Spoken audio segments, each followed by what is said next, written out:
Nick Shanholtz being the other half of the Lost Kings duo, of his brother being Robert Abisi.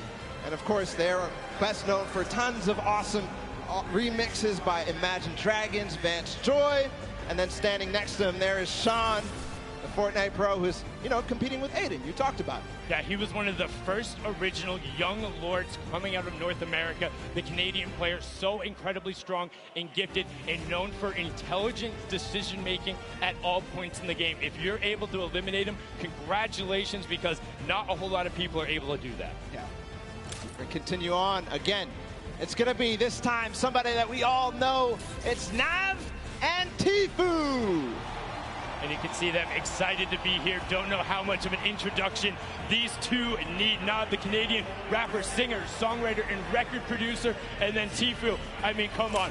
Won TwitchCon, qualified week 3 of the solo competition in first place. You watch him all the time because he streamed all of those games, no delay, live, saying, bring on the world, nothing is stopping me. And he is here to upset the status quo at the Pro Am. He wants a title. Wants a title. We're going to go ahead and listen to see if they're prepared to take that. Let's listen in. Okay, Nav, do you have any messages for your opponents today?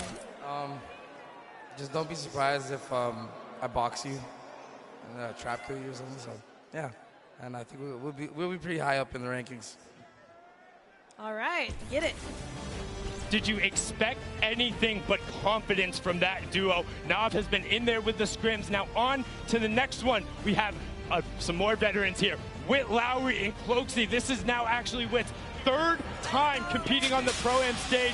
Him and Cloakzy have been there. Whit is ready to play. He's excited to be here. Best known as the American rapper. Before he got into music, he was a big fan of graphic design. He got his name coming out from Witty, but he wants a victory on the stage. And I mean, what more do you need to know about Cloakzy? Yeah, Cloakzy wants one too. He was at the summer block party, didn't manage to break top 20, but this time, who knows?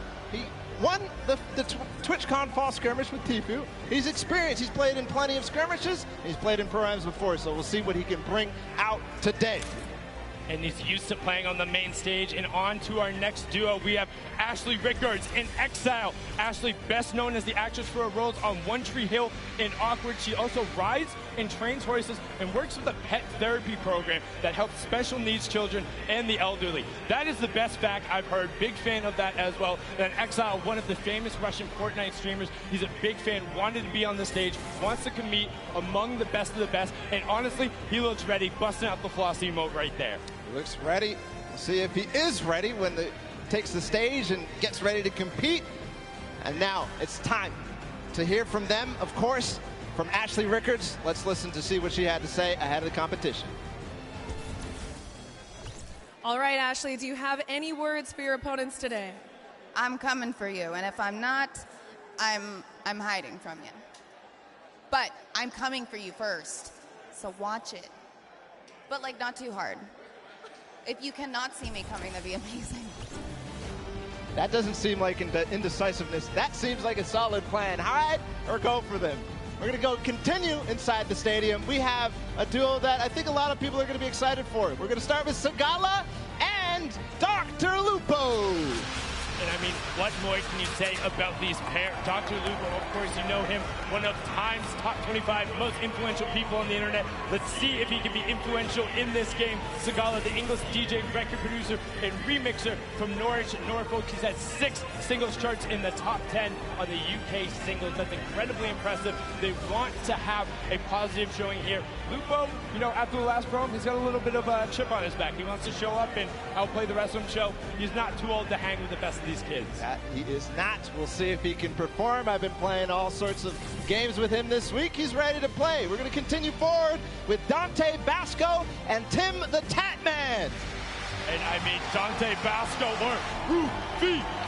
You also might know him as Prince Zuko from Avatar: The Last Airbender. And then Tim the Tatman, one half of the Girthquake, has been there forever, all about the Twitch stream. involving his community, the Tatman Army. They're about it. And when you see him on the stage, like, I wouldn't want to run into that duo, whether it's in a back alley or in the kitchen. They look scary. I wouldn't want to, but when I see that picture of Tim, I just have to say that is so adorable. I mean, you look like he's got the hands out there, 72 hours pose, ready to fight, and then just the most adorable, friendly smile. Like, I just wanted to give him a hug. But now we're going to go on to the next pair. We have John Ha and Wade CN. Wade being the Fortnite streamer all the way from China. He says the flintlock is how he is able to capitalize on the island. John Wan is a dancer and choreographer to the dance group, the Kinjas. He makes appearances on World of Dance and the Dance Arena competition, and sometimes he even teaches dance at their dojo. So we'll see if the Chinese competition out of Wade is going to step up. We're going to get a taste of that also in the World Cup tomorrow. But here in Pro Am, we'll see if they can compete, see if they can hang.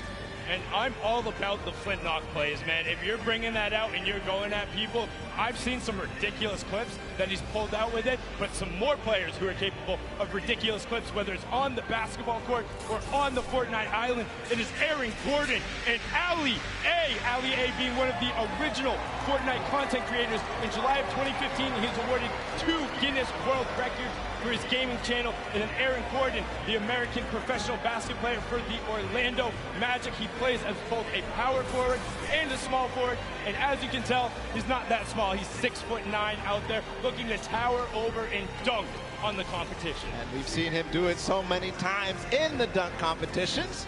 It's awesome to see. And Ali A does something that I didn't even know was possible, which is get Guinness Book of World Records in YouTube. That's insane.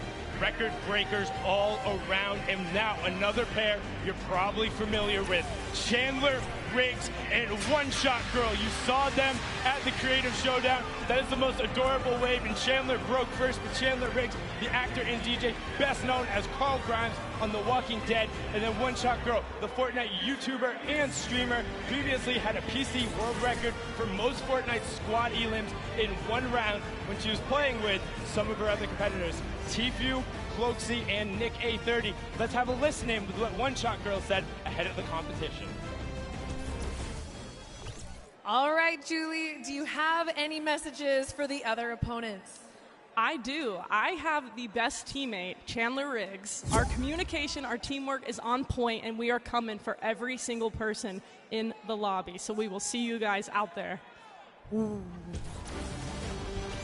love to see it from One Shot Girl. Awesome there. We're going to continue forward to introduce our next pair. It's going to be Sarunas Jackson and Action Jackson, so a Jackson pair. The Jackson duo there. Also, big congratulations to Action Jackson, just going full-time there with his stream. Paul, you're well on your way. And Sarunas Jackson is an actor and writer who you might recognize from HBO's series Insecure. He has also played professional basketball in Asia, so you know what? He might be able to dunk on him too.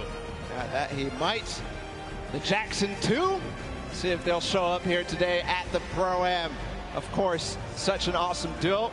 See if there's action ahead for them. We're going to continue forward. Freddie Stroma and Yoshi. Freddie Stroma, an English actor known for his roles in movies like Pitch Perfect or Harry Potter movies, or as Dick Tarly on Game of Thrones. Yeah, big fan of all of those roles. And then paired up with Yoshi, the coach slash commentator slash manager slash do all for Solari. We've seen him on the World Cup broadcast. If you've watched any of the French streams, you know him. Incredibly analytical and intelligent when it comes to Fortnite. This duo is going to look to break down their opponents. And the next pair is a pair that might be tough to break down. Tons of experience coming out between Cody Walker and Toygby. Cody Walker, the American actor who starred in the show In the Rough. He's also known for his work in the Fast and Furious movie Furious 7, where he helped complete it after his brother's passing. Toygby, he was part of the Millennium team on League of Legends, so another one of those former LoL pros who have been over here, and he's been a part of that roster also as a coach. So I mean, a lot of knowledge being brought to the stage. Cody was also at the summer block party, so he's got the experience. And I got to give some love to Cody, because I just found out that he's been a PC gamer since 1996, and he played games like MechWarrior 2, and that's where I started too, PC games, FPSs, and it's just awesome. We're going to continue forward always. We're just moving in the pace here. Max Carver and Nick A30. Max Carver, the actor who's had roles on shows like Desperate Housewives, Teen Wolf. Hold on, what are they? Oh, little flex from Nick A30. and Max Carver, they're ready to play. They're getting exercise even. They're getting their body flowing, their blood flowing. Excuse me, did you say Little Flex? Did you see Nick's arm? He's got guns! Yeah, you better have a permit or something. I don't know who let you loot before, but like, you have to get on the battle bus. Like, you're not allowed to walk around with 2 legendary ARs like that. And then Max Carver on the side, like you said, Desperate Housewives, Team Wolf, The Leftovers, and he actually has an identical twin brother who stars in many of the roles. But now on to the next pair, because we're excited to get them out there. It's Graham Rogers and I Ferris. Graham is an actor known for his TV roles on Revolution, Ray Donovan, and Atypical. He's originally from Pennsylvania and moved to LA when he was 18 to pursue acting. Well, looks like it worked pretty well. And then I Ferris was born and raised in Saudi Arabia, came all the way to New York City to compete, has been around the Fortnite scene from the very beginning, and one of their major streamers and content creators. We'll see if that T-pose from the both of them is going to be if it's going to hold up. Continuing forward, another duo that I think a lot of people are going to be excited about. Not that we're not excited about everybody. It's Sean O'Malley and Courage JD. Wow, listen to that roar, the other half of the Girthquake, and Courage just got knocked out. Sean did compete in that first Pro-Am as well. He's there, he's on the stage. These two towering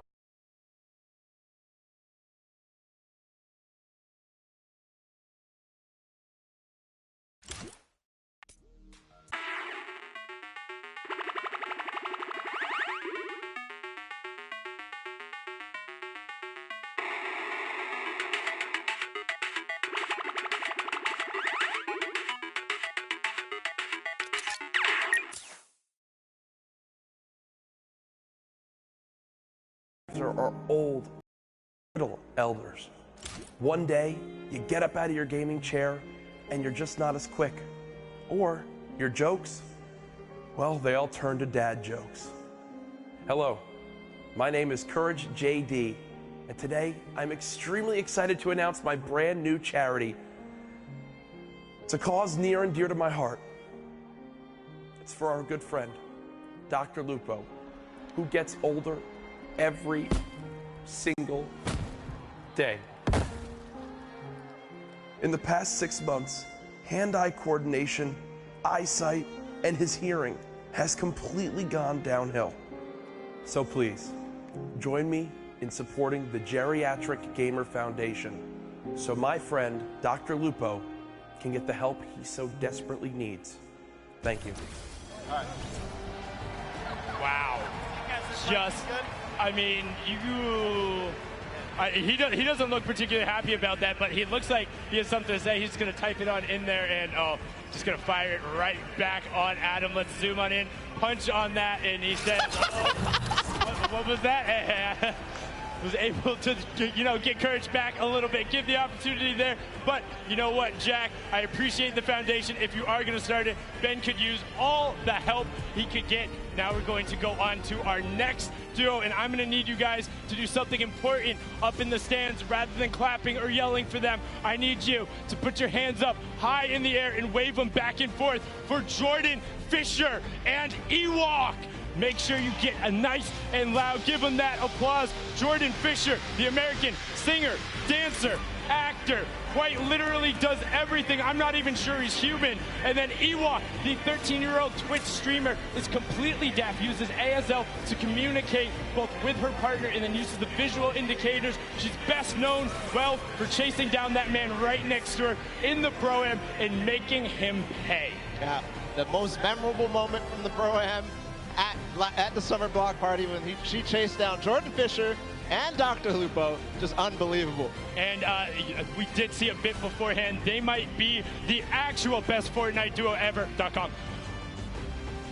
You can check them out there as well and see them on the stage. They're going to be depressing it, but we're on to the next pair because they're excited to be here. It's Jordan Jones and Alexia Ray. Alexia being the social media star who originally became popular on Vine. So Vine, there you go. She's now a member of the popular YouTube channel Glams and has her own popular YouTube channel as well. Jordan Jones, she finished 5th on the dance reality show Abby's Ultimate Dance Competition in 2012. Since then, she's grown her own YouTube follow by making vlogs and music videos. It's an awesome pair together. We'll see what they can bring to us today on the Pro Am. We continue forward, of course, introducing all. We're going to have we're actually going to listen into what Jordan Jones had to say ahead of the competition. All right, Jordan, do you have any words for your opponents today? Oh yeah, I got my game face on today, and me and Alexia, my partner, we got the girl power. All you boys, just watch out. We're going to be sniping. We're going to be getting that victory royale. So peace out, boys. Go to sleep. Hey, get it! Good level of confidence there coming out of Jordan, and Alexia will also be confident, having been in this environment before, having been around major Fortnite competitions. She has no issue battling with the best of them. Now on to our next duo. It's RJ Mitty and Moyers 87. RJ, best known for his role as portraying Walter Jr. in Breaking Bad. He also has cerebral palsy, as his character does on the show. Had an opportunity to talk with him last night. Just a fantastic human being and really, really involved in gaming. Wants to be out there. Moyers 87 is a Spanish YouTuber who has brittle bone disease, but he says, hey, that doesn't stop me from competing with the best of the best on the top level. And this pair is here to show that they will not be held back. They will be taking names and going after everyone. Yeah, and part of the reason I love this duo so much is RJ Mitty does such great things, but also Moyers, I love his reasoning that he likes gaming because it gives him a window into doing impossible things, which is just awesome.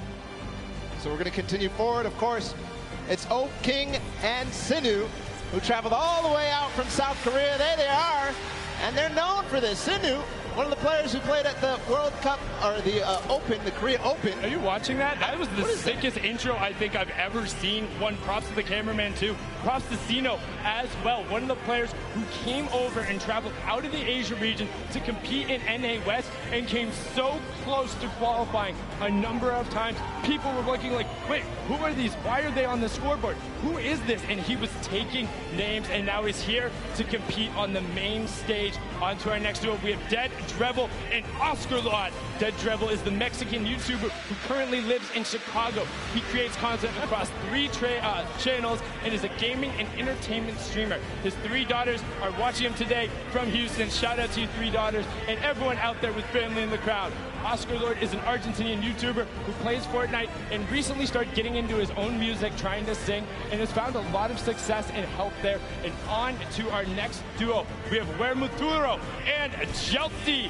Wermuturo is a YouTube vlogger, gamer, and sketch comedian. He's been nominated for a number of awards for his channel. As this year, one of them was the top 10 Mexican YouTubers. And then Jelty, a Mexican competitive player that came so close to qualifying. That's also his little cheeky face reveal there. Got to talk to him last night. He was just like, hey, I'm happy to be on zero ping. Nobody is stopping me now. Yeah, Jelty had an incredible rise throughout the World Cup qualifiers. You touched on it a little bit, but a strong performer all the way through. He plays Fortnite every day, he says, so who knows? Maybe he'll win a lot of money for his charity of choice. I think he has the potential to do it. He's one of the most aggressive players there. And now on to our next duo. We have Greer Gamer and the Slayer 360. Greer, an actress and former beauty queen, best known as her role on Lisa Miller in the hit TV series Awkward. She held the title of Miss Teen Malibu for 2 consecutive years. That's the back-to-back, and she was Miss Regional California Teen in 2011. She also says she will never not play as Peach in Mario Party or Toad in Mario Kart. The Slayer 360, a YouTuber from Mexico who says that he cannot say the letter R correctly, but I bet he can roll it. Yeah, I bet you can. I definitely can't. So we have something in opposite, I guess. We're going to continue forward, of course. Zorman and Jared Abramson are joining us on the floor. There they are. Ooh, that's an awesome hair flip right there. Come on, Zorman, do it again. Just about to say, Zorman, all about the hair flip there. A famous Spanish YouTuber and magician. He studied programming and computer science. Jared Abramson is the Canadian actor known for his role in American Animals, Hello Destroyer, and Travelers. But I think the more interesting the fact, he's a trained mixed martial artist and Muay Thai kickboxer, has a record of 1-1-0 and 2-0-0 in each. But his MMA name, ready, Balla, get this, Wolfblood. What? Really? Wolfblood. That's good. That's crazy. Terrifying. Like, don't want to run into anybody like that. Now, our next duo, Robles and Chigua.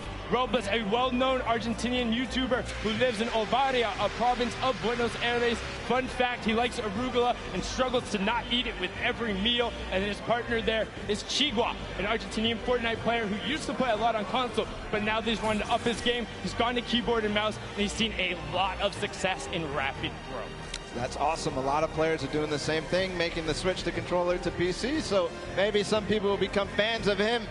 Next duo is David Williams and Wildcat. David Williams being the professional poker player and popular Magic the Gathering player. He also competed on tons of awesome shows, such as Season 7 of the popular Fox Cookie show, MasterChef.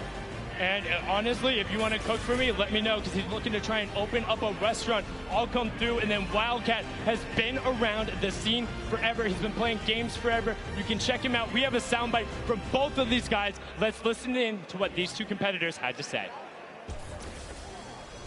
All right, guys, what message do you have for your opponents?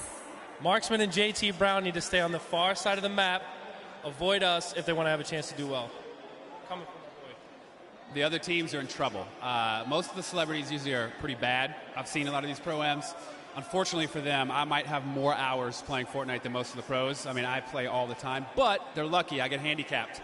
I usually play on an iPad. Today I have to play on a controller, Xbox controller, but luckily I brought my Xbox with me. Been in the hotel grinding. He's been exploring New York City. He doesn't need to practice, but I'm ready. All right, good luck, guys. Wow, wise words from them there. And also calling out their buddies a little bit, saying, hey, JT and Markson, don't come anywhere near us. But our next duo, we have Michael Dreyer and Myth.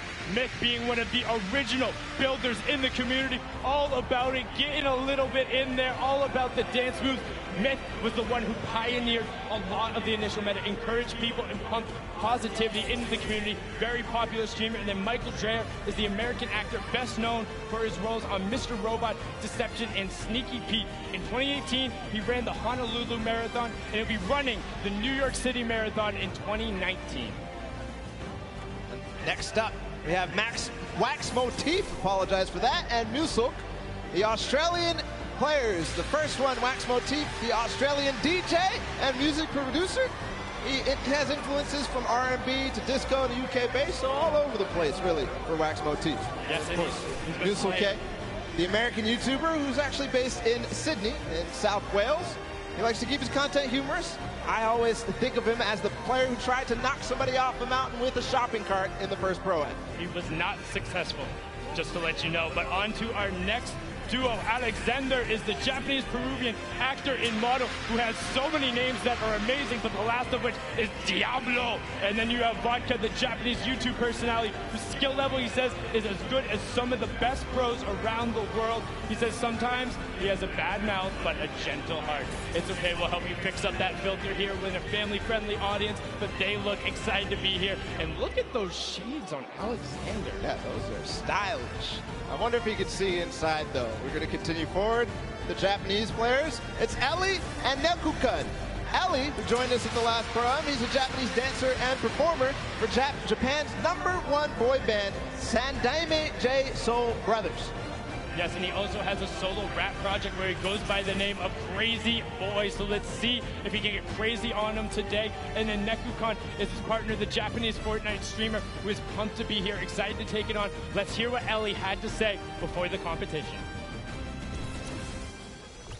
All right, Ellie, do you have any message for your opponents today? Okay, I'm from Tokyo. Watch out for Crazy Boy.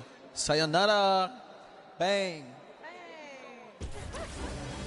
Like we said, got to watch out for the Crazy Boy. He's on a mission, wants to make it happen. Now our next pair is Claire Grant and Jacob. Claire Grant is the American actress, model, and producer who co-founded Team Unicorn, which has made a web series and music video parodies, including Geek and Gamer Girls and All About That Bass. Fun fact, she says her burps have been known to rattle windows. Hey, we got that in common. And then Jacob is a YouTube personality all the way from Poland, here to play some Fortnite, tear up the stage, and he says he wants to win some money for charity, but he's also just looking to have a good time. And that he will have for sure. I'm absolutely amazed by that. We're going to continue forward. It's Business Boy and Frizz. Frizz, another Polish streamer who, you know, he enjoys Fortnite. He and his Look at that pink hair. It's awesome. His girlfriend has some as well, so awesome duo there. We'll see if this duo, though, of Business Boy and Frizz can do anything on the stage. Business Boy, the music producer who has worked with artists like Lil Nas X, Party Next Door.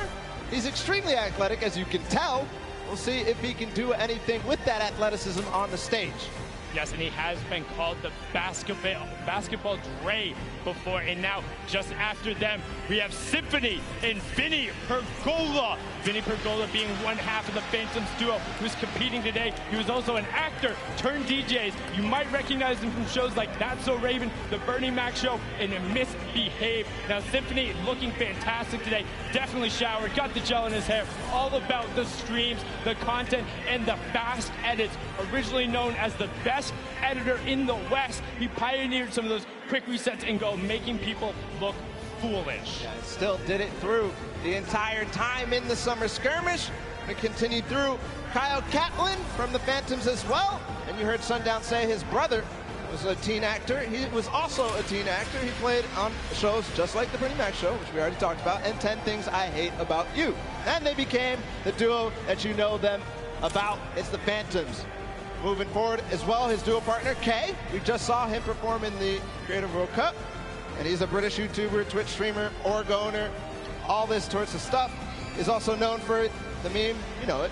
That's insane, bro. That's crazy. That's crazy, bro. But now our next duo, all the way from down under, trying to prove they're here for you. It will not be easy, but they're hoping that one day they will find peace on the Battle Royale island. Alice in Wonderland is the Australian electronic dance music producer. She has been best known for, well, her most recently, her single, Peace, her album, Run, and so many amazing things. She sings, plays the cello, and is also just a genuine human being. Likes to stress that it's all about positive mental health and being there for the other person. Loser Fruit, a very popular Australian streamer, part of the Click House, which includes multiple of Australian content creators, and she was the first Australian Twitch streamer to hit 1 million followers. And fun fact, she can do a perfect cartwheel. That's amazing for Loser Fruit there.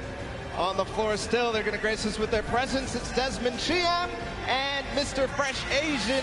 And we have a lot to say about Mr. Fresh Asian because he's somebody that participated in almost all the World Cup qualifiers and had just a fun time doing it and really placed highly in some of them too. Yes, and he was streaming it the entire time. Got a chance to talk with Desmond last night, the actor, writer, known for the Shannara Chronicles, Magic Camp, and NCIS Los Angeles. He also breakdances under the alias B-Boy Desmond. And back in the day, he used to min-max on EverQuest. We talked about min-maxing earlier. Whoa. Excuse me? Let's introduce your new champions at the end of the day. I am WWE superstar Xavier Woods. And I am YouTube sensation Chris Danker, a.k.a. Chris Danger, a.k.a. Dank Ops. I have a YouTube channel called Up, Up, Down, Down, and we're almost at 2 million subscribers. So I'd appreciate if everyone watching would subscribe right now. Thank you very much. And a long time ago, I was on America's Got Talent, and I didn't win, and I'm still salty about it. I am a 6-time and current reigning WWE World Tag Team Champion! And not even 3 hours ago, I bought this title at Walmart.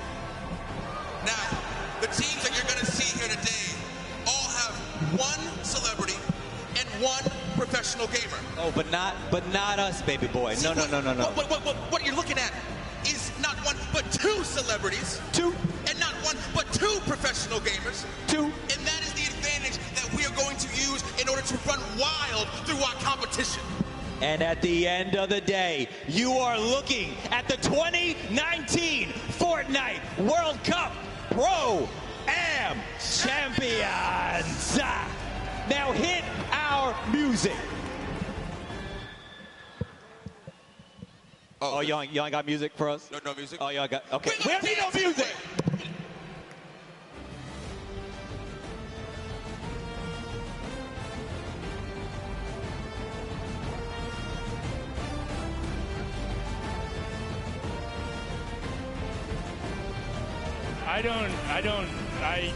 You know what, Xavier? Thank you so much. It seems to now be a tradition. The first Pro-Am, he walked in with CDN the third on his shoulders. The second one, he crowned himself king before the competition, and now he just hops on the line, grabs a microphone, and declares themselves the champs with belts. And also, the disparity between those belts is moderately hilarious. It is hilarious. And for the next time, can we get them some music, please? Yeah, I was just about to say that. Definitely, we need the music, because if Xavier's going to be up there, like, you don't even see anything happening. But yeah, that was a lot going on. But enough of the interruption. We need to get into the last fifth of the players. It's Liam McIntyre and Lachlan. Lachlan, of course, being the Australian gamer known for posting Fortnite and Minecraft-related content on his self-titled channel, which has earned more than 12 million subscribers, has been around the scene from the beginning, played in the creative before this. Then Liam McIntyre, the Australian actor, best known for playing the lead in 2 of the Spartacus series. He has also appeared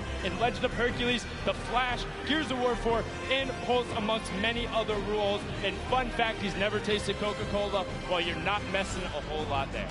Continue forward. It's Pai Tamben Joga and Detonator out of Brazil. Pai Tamben Joga is the Brazilian YouTuber. He told us he actually only played Battle Royale, and he won his very first match. But then, wait, what is that beard? Is amazing. You're looking at the beard. I'm looking at the Brazilian national team, like almost Fighter Lord Detonator, having none of it. They are. You know what? I just want to hear what Detonator has to say, because that is incredible. Everything about that is amazing, and please tell us more. All right, Detonator, what is some trash talk you have for your opponents? If you are my opponent, you'll be eliminated. Don't cross me. Don't do this, because you'll be eliminated by the power of the heavy metal from Detonator. Looking to eliminate everyone in his path. That was the complete opposite direction I thought we were going with that. So let's get on to the next pair. Another Brazilian representative is Edukov and Flakes Power. Edukov, a 28-year-old Brazilian YouTuber, recently moved to the U.S. to improve his English and currently lives in Florida. On top of his hyper-successful daily vlog showing his day-to-day activity, he streams games like Fortnite and Minecraft. And then Flakes Power, content creator who also came from Brazil, has played in a number of big competitions, has been around, and he knows his way around the competitive community. Moving on forward, it's Kaomura and Kalango. Kalango, the Brazilian YouTuber, so we're continuing on the Brazilians. And Fortnite player, obviously, otherwise he wouldn't be here. He's only been a pro Fortnite player for 4 months, but he says he's somebody to look out for. Yes, and then Kyle Murrah is the businessman, podcaster, and musician who's been creating content for almost 10 years, and recently just did his own talk show. Just after them, we have PC Siqueira in 7. PC Siqueira is the Brazilian YouTuber, presenter, and comic book colorist. He makes a lot of content for the TV and online, and he has a famous Chihuahua, and his name is Lunina. And now after that, you have 7, the Latin American YouTuber who looks pumped to be here. Unfortunately, I don't know if you're going to need that crutch, but his back hurts? Oh, okay, I gotcha, it's an old joke. Dr. Lupo, maybe you got that one. That was a little over my head, but you can see 7 looking to rep, excited to be here. I've seen they've been putting time in the practice room, so they're taking this seriously. And gracing us on the floor with their presence, it's Jeremy Ray Taylor and Slavo Man. Jeremy Ray Taylor, the American actor, known for his role as Ben Hanscom in Stephen King's It, and as Sonny in the film Goosebumps 2. I absolutely loved him in It. Plays a fantastic character. We'll be back as well. And then you have Slogo Man. They're an English content creator who makes gaming videos and posts real-life videos such as challenges and QAs. As a kid, he hated slugs, so he made his name Slogo Man, all about it. He calls his fans the Slugs, Slogo Army, and Sloganators. And he has a big interest in psychology and played rugby in college. And the guys that Wildcat warned to stay on the edge of the map, it's JT Brown, and I'm Marksman. I'm Marksman, one of the players who has been around the competitive scene, playing a number of skirmishes, but often, do some stuff at the Pro Am here. And now this is JT Brown's third Pro Am. The pro NHL player is looking to make waves. He's become a big Twitch streamer and being involved in the community, and he gets a lot of the other NHL guys involved and has done a great thing with his organization as well, bringing athletes into the world of competitive gaming. They are a pair to look out for because Marksman has competed on basically every level of the game, and he knows how to pull out some tricky plays. Speaking of tricky plays, another duo that's experienced both at the Pro-Am and the competitive scene is Mackenzie Boyd and Fear Itself. Yes, Mackenzie Boyd is the American singer-songwriter originally from Lafayette, Louisiana. He competed in the last Creative Showdown on the Chicken Champions, had amazing plays, also known for his songs Roses and Little Half Moon, competed on American Idol.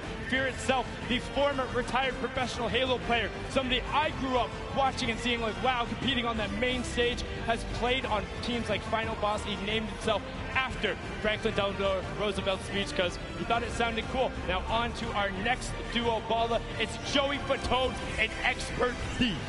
Joey Fatone, a lot of people. He's the American singer, dancer, actor, and television personality, best known as the member of the classic boy band NSYNC.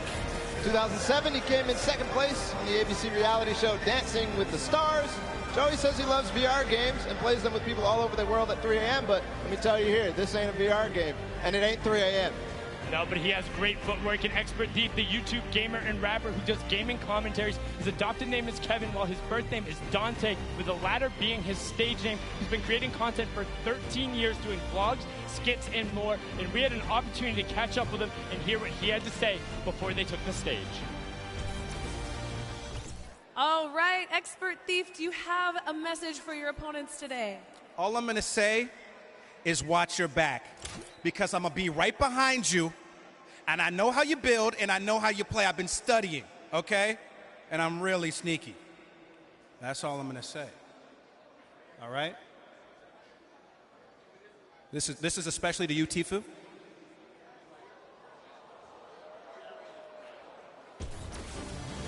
What I find funny about that is as he's calling out Tifu, I don't know if you saw it, Tifu was right over his shoulder, and he started nodding when he said, "That's for you, Tifu." It's like Tifu's like, "Yeah, come get some, let's go." But onto one of our last duo pairings, we have Edwin Hodge and Fraps.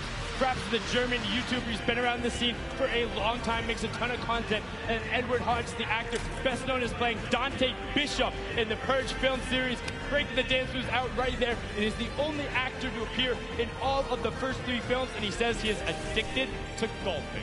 So we'll see what they have to do, whether those golf skills translate, whether Fraps can carry through with his experience on YouTube and creating content and all sorts of creative stuff as well. And I mean, he has been around since quite literally the very beginning. We're talking season 1, season 2, making content over in Germany. He has been all about it and pressing forward.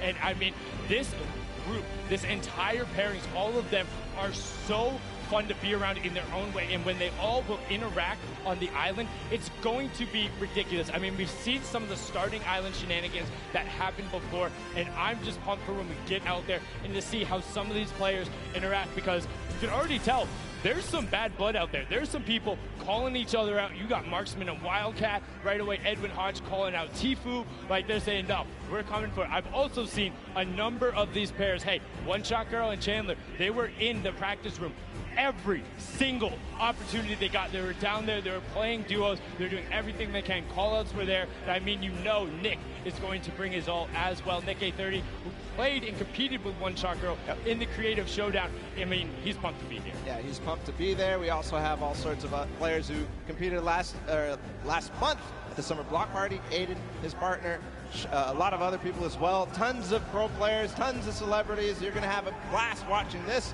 and I can't wait to get in the action as well. And I mean, one thing, you think of just like some of the DJs who are out there. Lost Kings, Phantoms, Alice in Wonderland, Wax Motif, just like all of these guys. I know, just naming some of them who I'm a little more familiar with and listen to, but I just am so excited. And plus all the actors, you got basketball players, and I don't want to say more importantly, but all of the Fortnite players as well, who are so incredible. And oh my, what is that? Oh, okay, so that is your reigning Pro Am champions. Pro Am #1, Marshmallow and Ninja, and then Airwalks and RL Grime on the other side. The winners from the summer block party. And I mean, they're allowed in the winner's circle. They are allowed in the winner's circle. Zeke there too.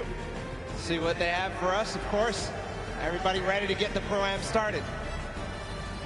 They're ready to get it started, but not without these two marquee pairs. And just listen to the crowd. They're excited to be there. They're ready to play. These are people who are at the top of their game. Airwalks qualified for the World Cup. RL Crime is out there. Ninja and Marshmallow, the original pop-off pair when they're able to take the first Pro Am.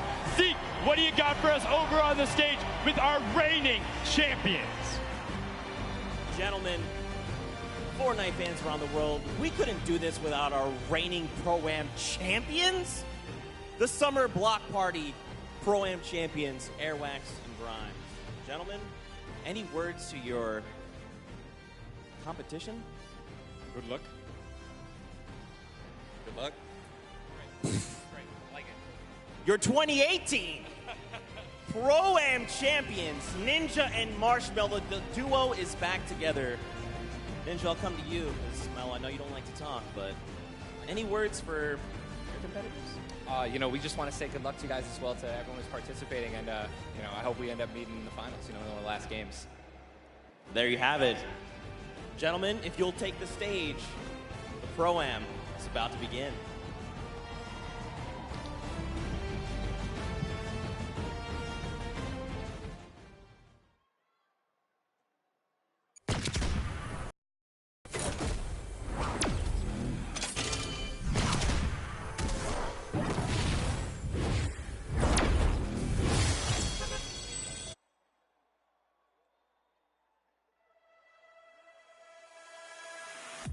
I'm coming for you.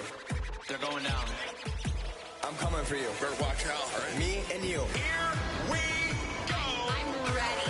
Here we go. I'm ready. Combo, combo, combo, combo, combo, combo, combo, combo. Eat time. 90s. Watch out. Watch out. 90s. Hunt them down. I'm gonna lay them out. 90s. You can sit on the floor, boys. 90s. Is intimidating. 90s. My plan is to lose. 90s. They're going down. We're winning this today. 90s. That was intense. 90s. He's looking for it and he got it. Get the dab, easy dab. Get the dab, easy dab. Get the dab, easy dab. Get the dab, easy dab. Get the dab, easy dab. Get the dab, easy dab. Get the dab, easy dab. Get the dab, easy dab. Get the dab, easy dab. Get the dab, easy dab. Get the dab, easy dab. Get the dab, easy dab. Get the dab, easy dab. Easy dab. Get the dab, easy dab. Easy dab. Oh my God! Middle of the D. What? He does it! He got it! Here it is! He's going for the PX! Oh! Airwalks! That's it! He's gonna land in front of him and typical gamer! That just happened. Pushing forward, forcing the activity. Oh! Damage over on the shield. Bucky is down to nothing. And Aiden. Victory Royale.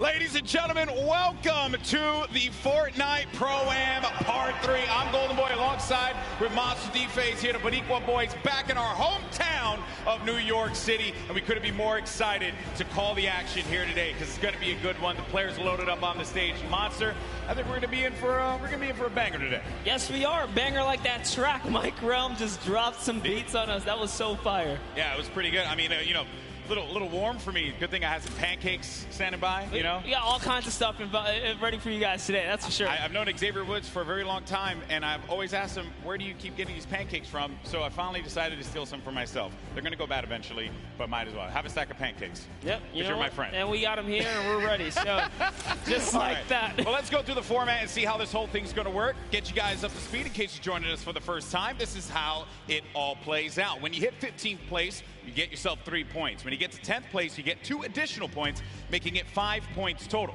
When you get to the top 5, you'll get 7 points there, and a victory royale will grant you 10 points total. But here's the big one. Each elimination will be 1 point. So players can look to really rack up some points in these games, kind of like what Airwax did in the last Pro Am at the Summer Block Party. That's right. We watched Airwax come out here, which I had the pleasure of being on the mic for, and it was super intense, showing that he is here for a reason at the World Cup stage. It's not only that, he qualified. That's right. He qualified. His talent is something that we all have to take note of. He certainly is going to be one of those players that we look at on that stage and you think is going to be a threat to each and every one of the duos that are going to be in that island. But you got some formidable threats out there as well. You know the crowd, they cheer for Tfue, they cheer for Aiden, Cloaksy as well. There's some great players that are going to be out there. And to top it off, they got some great duos to support them as well. And that's going to be the difference maker here, Monster. That's because right. Every time we do one of these Pro-Ams, it's always about that duo partner, right? Yeah. Like, how do they complement their teammate? Exactly, and with that, is it going to be enough? Because they're fighting for a lot of prize here. So we're going to jump into that and see if that duo can carry you all the way through. That's right. The money that they're going to be playing for here today is for charity. Keep that in mind. So let's take a look here. First place is going to get $1 million toward the charity of their choice. Second through 50th, everyone's going to get money, okay? And no one's going to walk away empty-handed here. 500 grand for second place. So the difference between first and second is $500,000 going to charity. That's huge stuff. Fortnite constantly giving back to the community. And here's the deal. The reality of it all is that we could very well see, given how this format works, a new champion. There could be a new duo that is going to be walking on that winner circle. It may not be Marshmallow, it may not be Ninja. 2018, Fortnite was played in a very different way. That's right. And then Airwax with that dominating performance last time. One has to wonder, Monster, could he repeat that again? And look at the people out there in the crowd chilling out, having a good time. They don't want to be seen on camera. I respect that. Wave. I feel bad. See us on you. I feel bad because I know a lot of people don't want to see me on camera. Because this shirt's probably, killing your eyes right now. No, don't worry. Both of our clothes are just screaming out. I look good. My mama told me I look good. She's in the house, so I figured I'd do that there. Have fun with it, right? Why not? We're going to get started with the game here in a little bit, folks, and we're obviously looking forward to seeing these players take the stage. But before we do that, we actually have Aiden standing by with his duo. Pookie, what you got for me?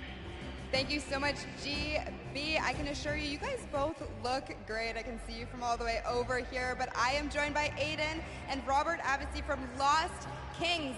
They came in second place at the Summer Pro Am, so you can bet they are here to take first place today. Have you two practiced at all? Yeah, we talk a lot, so we have a good idea of what we're going to do.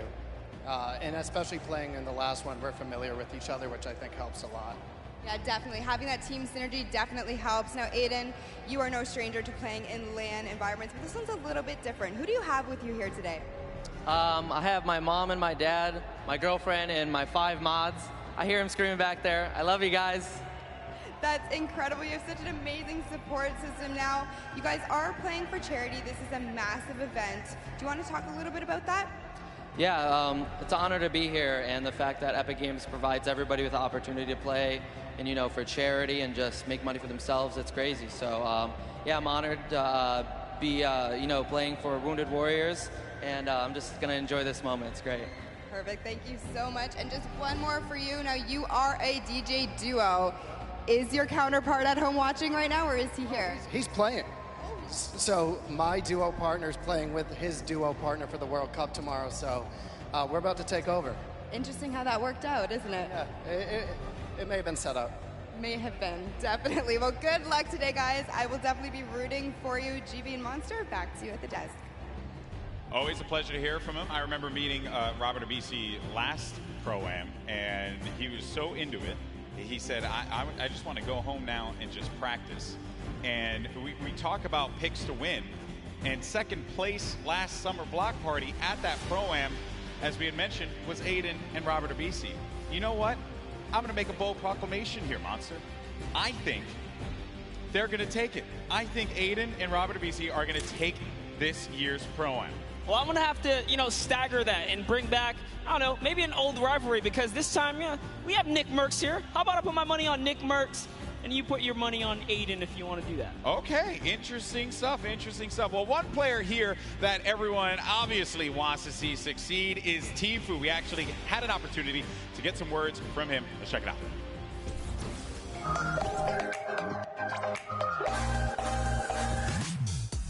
Hey, my name's Turner, aka Tifu. I'm playing the Pro Am with my teammate Nav. I've been kind of friends with him for a while. I've only played with him a few times, but I'm feeling pretty confident, pretty hyped. I'm excited. This is not. Wait. Trying to snake him in. Can you get him to drop it? What is that angle? Basically, we're just going to try to take down everyone we can.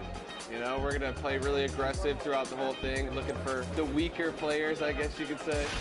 The biggest threat is probably, once again, Cloaksy. I said this last Pro Am. He's really the only big threat that I see here. Airwalks, that guy's a bot. Ninja, he's a bot. Cloaksy's aight, but me and Nav are going to stomp them all, so.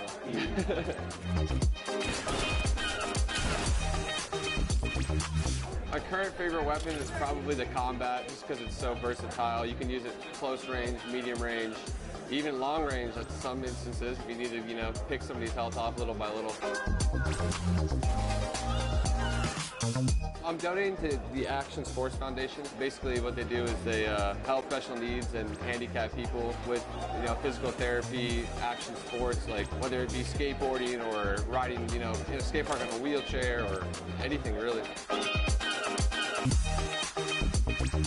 My experience in New York so far has been pretty dope. You know, I haven't really met too many people yet, but I'm excited to meet all the people coming from different countries, even people that just came up on the scene that are new that I became friends with over the past few months. So pretty excited to meet all of them, have a good time.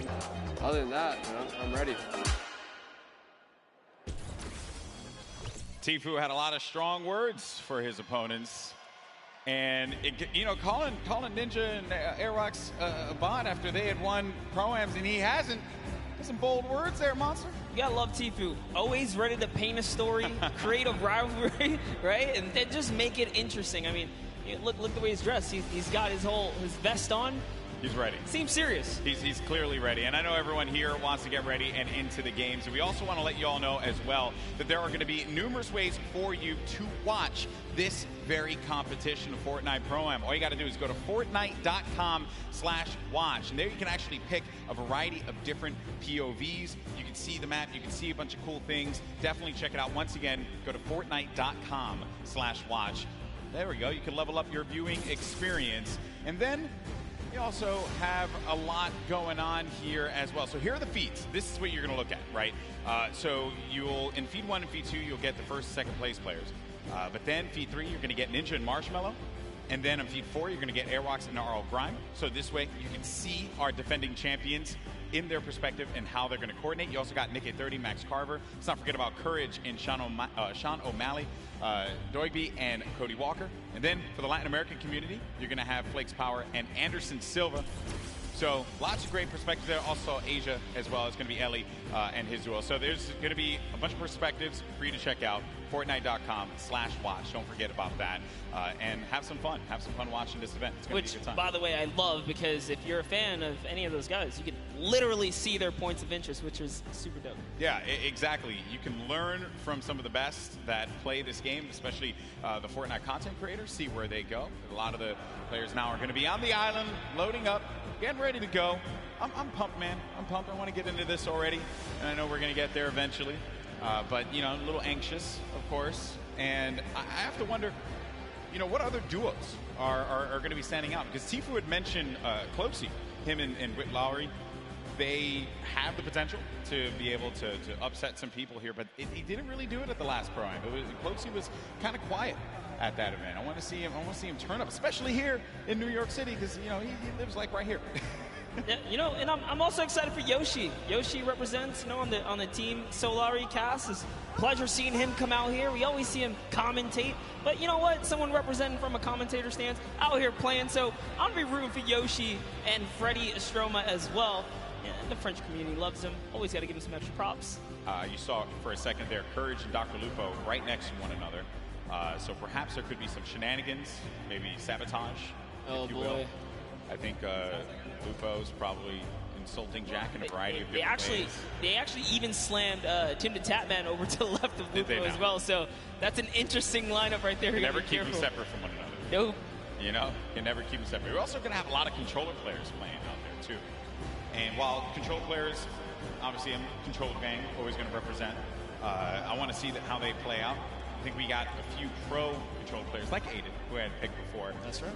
Get into a box, really cause a ruckus, especially for the pro players. Aiden has qualified for the Fortnite World Cup in the duo side. Airwalks as well, another dominant player. We have a lot of players here that have qualified for the big event, and they're going to look to prove a point, I think, which is going to be the best part. Not only because they're going to play in that competition, but they're also going to get this warm-up opportunity in front of this crowd here at Arthur Ashe Stadium. It's kind of a little bit of an advantage. You know, at the end of the day, as long as they feel prepared, that's what we love and want to see. But like you said, there is a lot riding on the line here, right? It's all about earning that respect and or keeping it, because at the end of the day, these trophies are super nice. Yeah, pretty awesome trophies there. The golden Creighton pickaxe that we've given out in the past. You see players warming up, getting ready, getting comfortable. A few other duos to talk about was Pi and Detonator. Detonator, I don't know what that video was, but it made me mildly uncomfortable. So, and the fact that he's not wearing a shirt.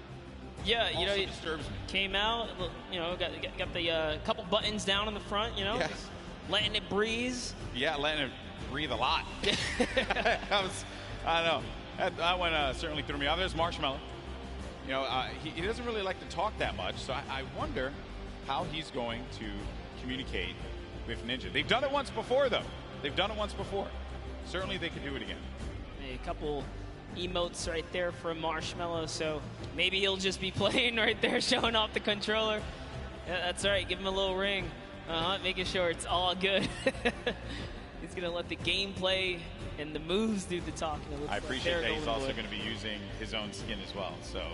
Oh, you have to. Yeah, you have to. If you have a skin in the game, you got to go for it. A little ego boost right there, you know? Yeah, that's some protection. Here we have Nick Merckx. Yeah, it's your pick. Hey, I had to. You went with Aiden. I figured we I know Papa Nick Merckx, who's out there, probably got really mad at me that I didn't pick Nick to win, but it's okay though. It's all for the storylines. Hopefully he understands that. Nick A30, most positive human being. You play with Nick A30 a lot? All the time. What does he bring to the table? Oh, he's a legend. I mean, as long as he can keep his cool, not get in his head. Nick, I know you hear us from here. Just stay calm and do what you do, man. He's such a great player. Would love to see him come out and shine. Yeah. Once or twice in a Pro Am today would be pretty fantastic. Correct me if I'm wrong. He wanted to create a showdown at the summer block party. He's had his moments of greatness. He has. So clearly capable of being able to do this, being able to win on the big stage in front of a crowd. There's Detonator again. Just, you know, he looks so ready. And, you know, I'm actually impressed playing with a keyboard and mouse. I thought that Detonator would have his own custom controller with spikes on it. Okay.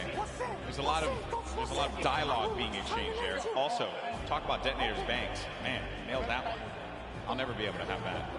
Ever. That's a heartbreaker. Looks like he's Is he yelling at his own teammate as well? Yeah, definitely. At some point. There's Ewok, Jordan Fisher. This is a duo that actually I think is going to be very, very good in this one because Jordan told me yesterday they've been practicing, they've been putting in the work, and I think that's a squad that can go very, very far. Very, very far. Well, while we get ready and get things started up here, folks, we have another interview on the stage. We got Mackenzie Borg along with my buddy, Fear Itself, with Pookie. What's going on, Pookie? Thank you so much, Golden Boy. I am just all over the place today. I'm having the chance to talk to some incredible players. That is absolutely right. I am down here with Mackenzie Borg and Fear Itself. Now, I have to be honest, you don't really put off a very fearful vibe, so we're gonna have to work on that. You gotta get the eyes, you know, it's all about the eyes. But you are no stranger to events like this. Going into today, how are you gonna carry your previous experience into the event today? It is true. I'm a little bit of an old man, a veteran in the game. I mean, I was doing this 15 years ago in much smaller stadiums, but it's all the same. Having like in-person LAN experience is very key in this atmosphere. So I'm just gonna like channel that inner professional gamer from when I was a young buck back in the day, and hopefully it shows, you know.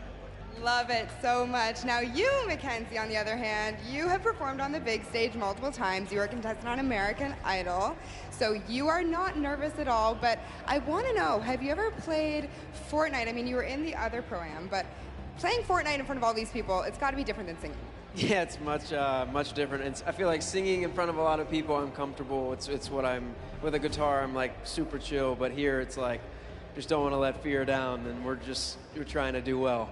Well, we have a few musical emotes, so if anything gets a little bit too crazy for you at any moment in time, maybe you could play those for him and calm him down a little bit.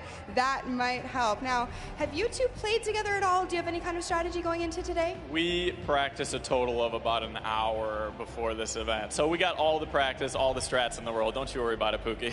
Oh, and you just, I guess, don't want to tell me about it, right? Oh, yeah, top secret stuff. Oh my goodness, all right. I might be able to get a little bit out of you later. But in terms of, taking your experience from the previous Pro-Am that you just played in the summer, what are you going to do the same, differently? Anything you're going to want to tell me about? I think I'm more prepared now for the chaos and the hecticness between like the crowd, the subwoofers in the stage, and just the overall volume. It's not like sitting on my couch at home playing Fortnite. It's a completely different experience. It's definitely different. I mean, if you want to put your feet up at one point, we can get you some Cheetos or something. It'll be great. I'm trying to get into the more serious mode right now. I'm flipping the switch. Fear's got the switch too. We're switching it. My goodness, well, you guys heard it here first. These guys are locked in, so I'm going to let them get a little bit more practice. Golden Boy and Monster, back to you guys at the desk. Thank you so much, Pookie, for that one. For itself, I've had opportunity of commentating many of his victories in the past across a variety of games. He's humble. He goes up there and he's humble, but this guy, when he needs to pull off the big wins, he certainly can do it. And then I think it's also interesting to note there what Mackenzie said. This is a very different vibe. When you're playing out there, the bass, the feeling, it is substantially different than chilling at home. But honestly, he has the experience. He's been here before. Maybe after a couple times in the ring, you can pull it all together. That's what I'm hoping for someone like Nick A30 as well, right? You've been in this situation before with enough experience. I really think they can overcome anything. Yeah, very true. Look at that. Positive guy, positive monster. You love to see it happen, folks. I'm rooting for the underdogs. Yeah, that's right. This guy. Oh, and then obviously, I heard you in the Creator Showdown just blindly picking whoever was winning at that time. We're not going to talk about We're not going to go back to that. We're not going to go back to the past. We're living in the present now, buddy. I respect that. Well, folks, I know you guys want to get into the game. I do as well, and I was told by our team in the back that the game is getting ready to go in just a little bit. We're going to jump right into the island. It's going to be awesome, and I just want to get out there and see some Battle Royale. That's really all I care about, because these players, they're about to throw down. It's going to be awesome. You see Xavier Woods there. He does not have any pancakes, but what he does have is that SmackDown Tag Team Championship right by his side. He's got to let everyone know that he's a champion, raising it on high, and I picked it up. It is actually a very, very heavy belt. It is a heavy belt. I had the opportunity right here. I totally should lift it. You totally should have. And then Dank also has his fake Cruiserweight title belt, so low on that one. All right, folks, here we go. It's time to jump into the game, the moment you've been waiting for. The countdown is about to begin. Here we go. It is now time for the third Fortnite Pro Am. The players are loaded into the island. The battle bus is ready to go. It starts right now. Here we go. I love that. Looks awesome. Battle bus. It looks so great right there. Just take a look. Take a look at all of your competitors today, guys, because it's going to be crazy. We're going to crown one of these guys, either a new or returning champ of the day here at the Pro-Am. Hey, it could be one half of the Girthquake. Courage JD, he'll never let me live that one down. So I hope it's not him, kid. You have to be careful. They're on the same side of the stage now. It might just flop. Sure. And as my buddy Shawwager says, could be a yum, right? Totally Shy's could gonna be hate a me. yum. Shy's gonna hate me for using that. All right, here we go. So then the other half of the Girthquake. There's Tim the Tap Man. So you're going to land over by Paradise Palms. Paradise Palms, a great spot to land, Monster. Tons of loot, tons of resources, great rotational opportunities from there as well. Talk about that. It clearly looks like Tim the Tatman and Dante have a plan here. You don't just choose the backside of the map for no reason. This house specifically, known as the John Wick Mansion, down in the basement. There's a little secret stash, if you will. Now hopping over to the West World is what we like to call it over here on the other side of the map. Oh. Bit of a skirmish here. Yeah, you got AWildRosie looking right over at Sean. Sean choosing to disengage from the fight. Will have that green tack SMG and has full shields as well, but oh no. Dead Revel's going to be in a bad spot. Very weak in there by Sean. Sean's going to take some damage as well. This is going to be a first engagement. Sean is going to go in for the fight. And then we switch on over to Dead Revel, who's looking around. And Sean's going to be out of the game. One of the first eliminations. I think that might be the first elim that goes through. The first was Sinu, who actually got Fear itself. I wanted to touch on it, unfortunately. But that was the first elim. Fear itself went out? Yes. Oh, right man, away. we really shouldn't have interviewed him. I feel I'm sorry, Justin. Hey, but it's not over, right? You can always get the reboot card. He can come back here. But for now, Lost King Nyx is in a pickle. This is rough. Rough for Nick to be in here. Now we're going to make our way to Ninja and Marshmallow, who this is another great spot to chill by. You get a ton of loot at the Lazy Lagoon. And on top of which, you know, I think there's I believe there's going to be some ballers close by. If you want to go for that, you also have the cannons you can use, I believe, to get out of there too. Yep, there's a lot of options for mobility here for sure. But you know what I like that's going on here, at least with Ninja and Marshmallow, Ninja straight up adopting, you know, his scrim and or competitive strategy, right?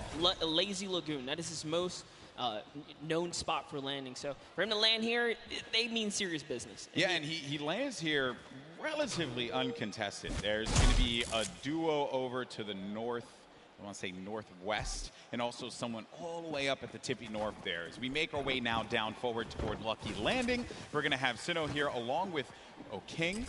We're gonna be seeing a lot of Sinnoh and O'King. Let me tell you guys right now, do not sleep on this duo right here. They are so good. Had the pleasure of casting and seeing them at the South Korean event that we flew out to and covered over there.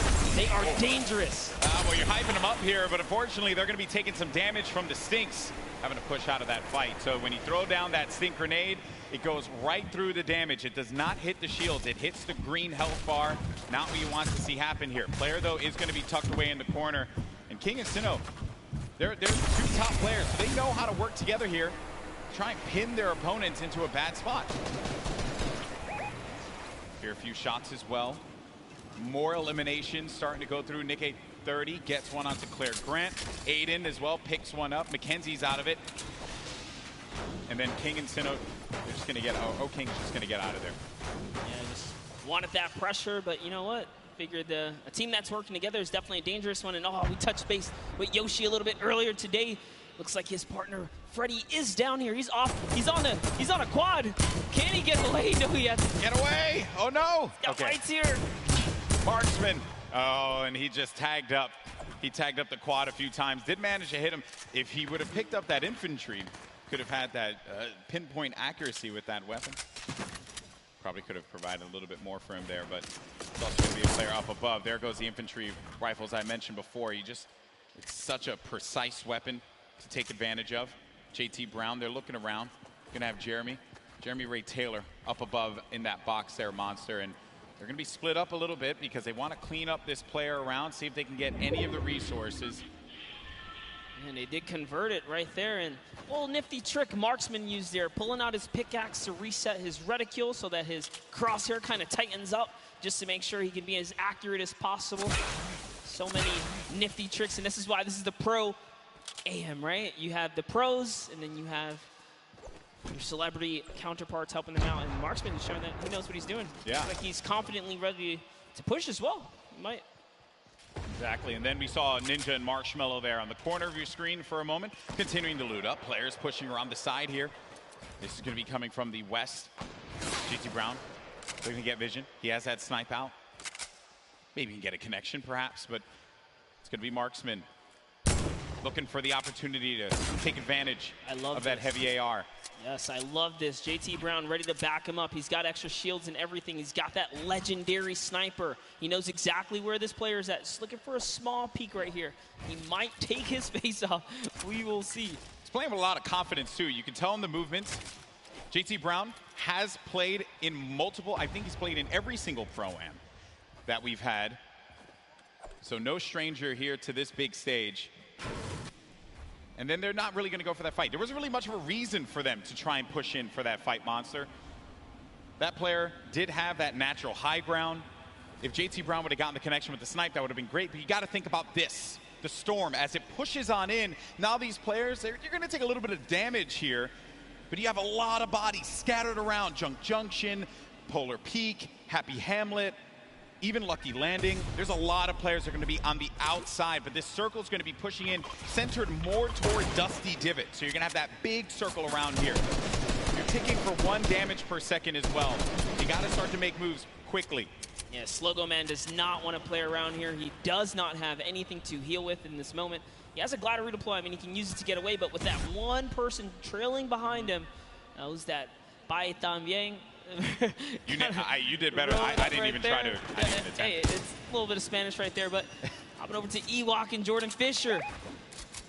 You got the accent. You got the capability. I respect it. I can pull it. I know you can. All right. So Ewok and Jordan Fisher. This duo at the Summer Block Party. Ewok hunted Jordan Fisher down. Enemies have become friends here. And with the baller and the shadow bombs, they're going to rotate on out, get to the safe zone. A few players are going to be around here as well. And Ewok just tagged him. Take full advantage of the ping system, right? When you're able to do that, that helps so much. Sometimes you don't even need to use your words. You can just use the ping system to relay where the threats are going to be. Exactly, and that's what Ewok used as their primary form of communication here. She's going to lay down some fire. Didn't quite connect, but it's all good. Can she get a couple more shots? If they catch an advantage, we saw what she did last time to Jordan Fisher in the previous 2019 Pro Am, right? The last one that just passed by where she made her debut. She pushed all the way across the field. She showed. Ewok gets very aggressive. She will get down. Living up to that Ewok name. You know, Ewoks will just go and bite your ankles. So that's what Ewok did in that last Pro Am. But now we're going over to Neo Tilted. One Shot Girl Chandler Riggs. We're going to see Kyle K and Kyle Kaplan up above. And there's K. Crowd popped for him when he had come out. Kyle Kaplan as well. I like how Kaplan's got his marshmallow fit on as well. Not trying to throw us off at all. You know, honestly, that's like, I wouldn't use this, right? If you wear this fit, you're tempting other people to be like, dude, that's marshmallow, isn't it? Right? And then they just want to push. You're not wrong there, buddy. I'd love to catch a highlight, right? Yeah, it's like, dude, I'll push him right now. Exactly. Right? You're not wrong there. I mean, that certainly can be a thing that players see and they're like, wait a minute, maybe. But if a lot of people who have studied Ninja's gameplay know that he is going to go over to that Lazy Lagoon area. But we make our way now to the lava areas near Pressure Plant. This is where Marshmallow and Ninja are, and there hasn't been a lot of activity right now, right? It's been a little bit of a slower game, but that's what I like to see, right? You and I, we've been casting endgame after endgame after endgame in the Fortnite World Cup online qualifier, so it's nice to see some strategy, some rotations go into place here, and players really being methodical where they're going to push at what point in time. And Ninja, he's getting ambitious with these shots, managing to connect that infantry rifle, the purple infantry rifle, so good. Yeah, Ninja actually one of the advocates for playing with weapons that are not necessarily popular or cool at the moment, tends to play with things that are different. So before the infantry kind of,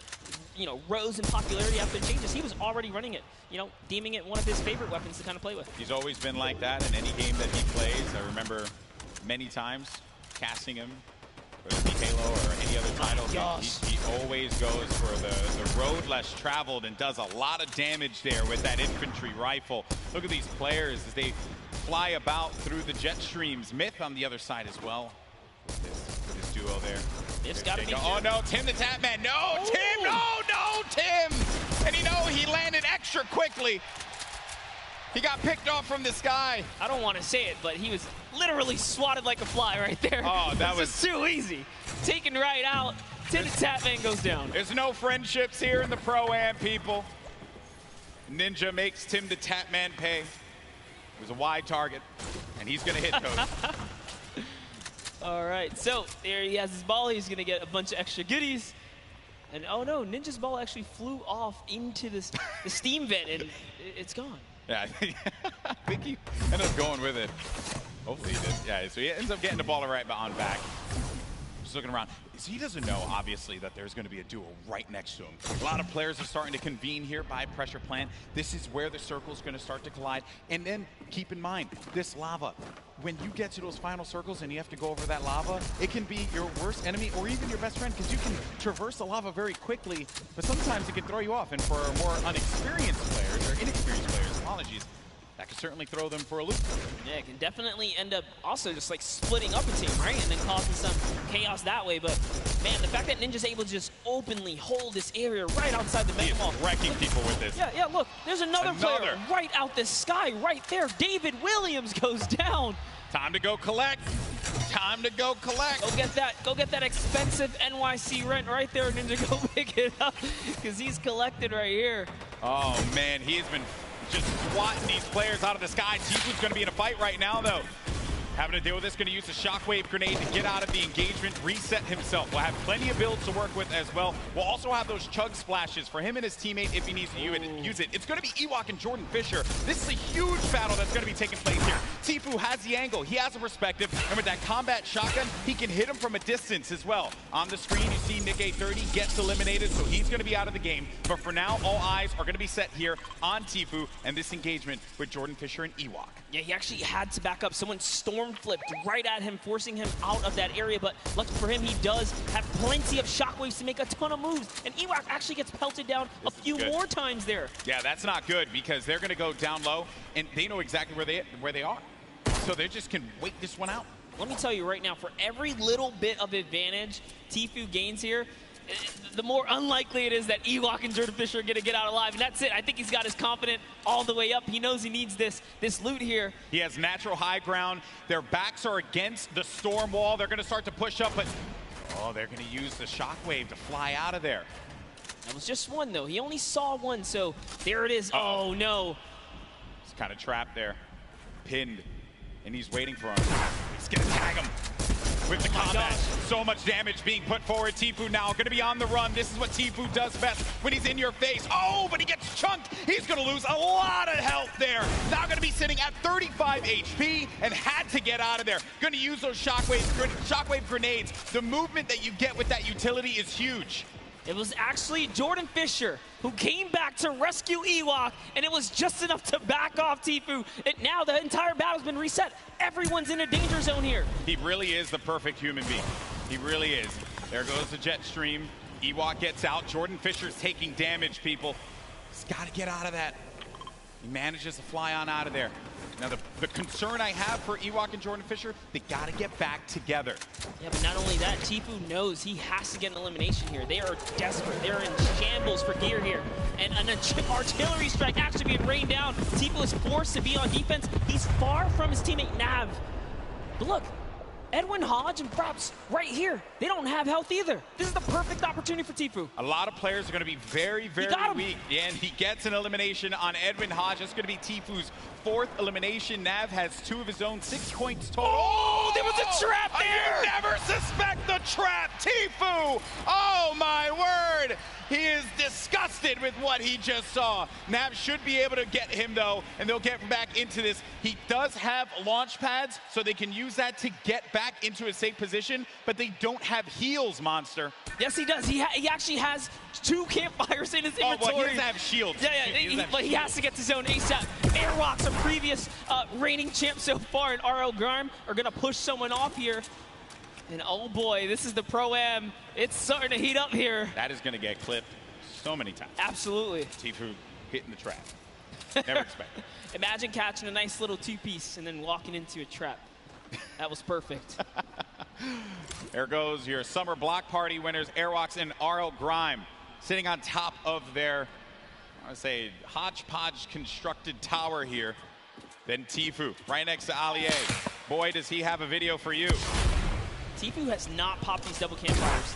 Oh, actually just keeping it going. That shot from Tifu, clinical.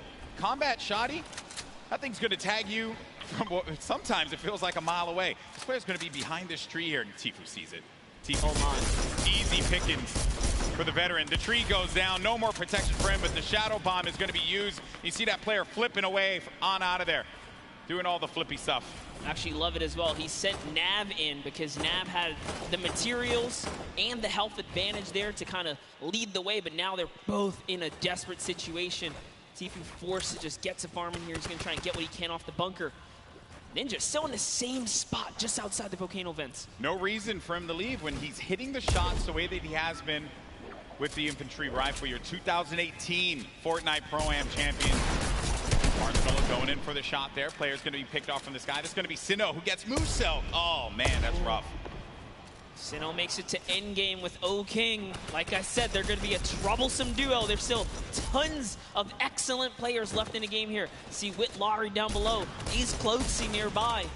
Uh-oh, Ninja's actually super hurt now. I think he just received the snipe. Yeah, so Ninja's going to be in a rough spot, but we actually did catch one of his other shots earlier on. That was going to be on Michael Dreyer. That was Elim number 4. Now, though, Ninja getting back to a fighting position, but he's going to get hit again. This is rough for Ninja. Doesn't have a campfire. Saw Myth there. Saw Nick Merckx. A lot of good players. Competitive players nearby, that's right. Cloak is still going to be in this match. Marksman still in the game as well. Airwalks, as we had mentioned earlier, Wildcat there. Everyone gathered together here, right in between Dusty Divot and Mega Mall. Nick Merckx only with 1 elimination. When you get down to 15th place, that's when the placement points start to go through. There you see it right there, the format, how it works. Every elimination that these duos get is going to earn them 1 point, but when we hit 15th place, that's when you're going to start getting those placement points. And look right there, Myth just ended Ninja up above in a battle, and Marshmello's off to fend for himself as he impulsed out of the battle.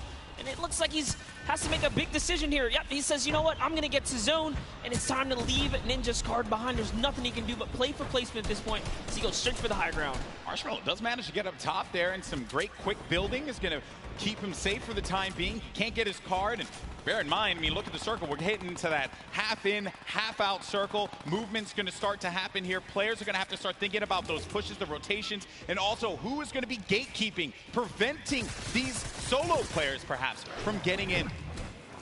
Here's Sinnoh, 6 eliminations. That is a ton of elimination.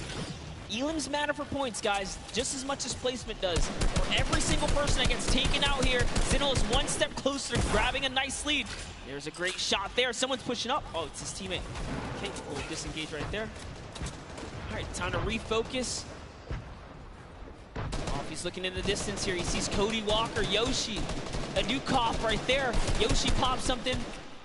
Looks like he had an impulse. He gets to the zone there. Cody Walker also goes down to Sinnoh. Edukov gets knocked as well. Who's that? It's going to be another. Sinnoh's placement is so good here. Mr. Fresh Asian. That's 8 eliminations for Sinnoh. They're going to be at 21, and I think I just saw it there that Marshmello eliminated Dr. Lupo. Wow. We have a replay of it. There you go, Lupo. Don't say I didn't love you. Oh, he clotheslined him, baby. Hit him with a running lariat. Dr. Lupo, you ain't nothing to Marshmello. Love it. Way to go, Marshmello. Keeping the dream alive for him and his duo.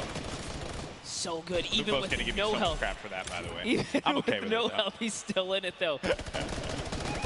One shot girl poised right above him. Sinnoh could very well take this. He's got this ultimate high ground here with O-King. They're playing this one like it's a qualifier lobby, man. They got that high ground. They're raining down the shots. 9 eliminations for Sinnoh. O-King providing the support, and they're just going to continue to tarp with the floor, with the pyramid, so that they can own this high ground presence. Any players that are going to be flying in the sky, they're going to punish them with their ARs and the combat shotties if need be. So you're going to need an aerial license or something like that. They're not going to let anyone fly for free here. No, they're not. Flake's power gets taken out to the zone, but just enough damage from O-King is going to allow him to secure that one here as everyone is off against the storm, trying their best to get to the next spot here.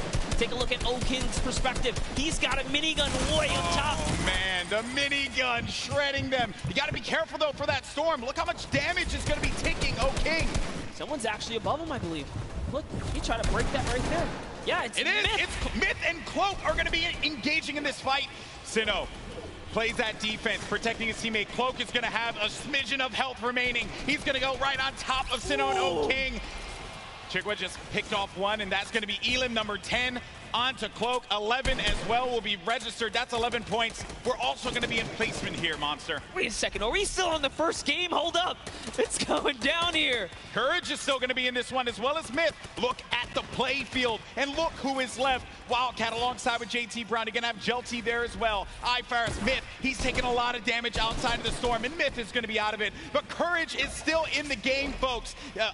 A possibility for him to get this first game win, but I don't know if Sinnoh and O'King are going to let him have it. No, they're not. Not for free, at least here, as Sinnoh's landing more shots on his opponents here. He is running low on materials this time around, though. 500 mats. In comes the pressure. Will we finally give up this placement? Will we jump down to commit to this battle here? There's only 4 players left. We're now down to the final moments of game number 1. O'King is going to be out. It is all up to Sinnoh here. Wildcat down low. He takes the shot, and it's Sinnoh with a victory royale. Game 1 domination from the high ground, and they never let him come up ground. That was insane. They denied them any kind of territory whatsoever.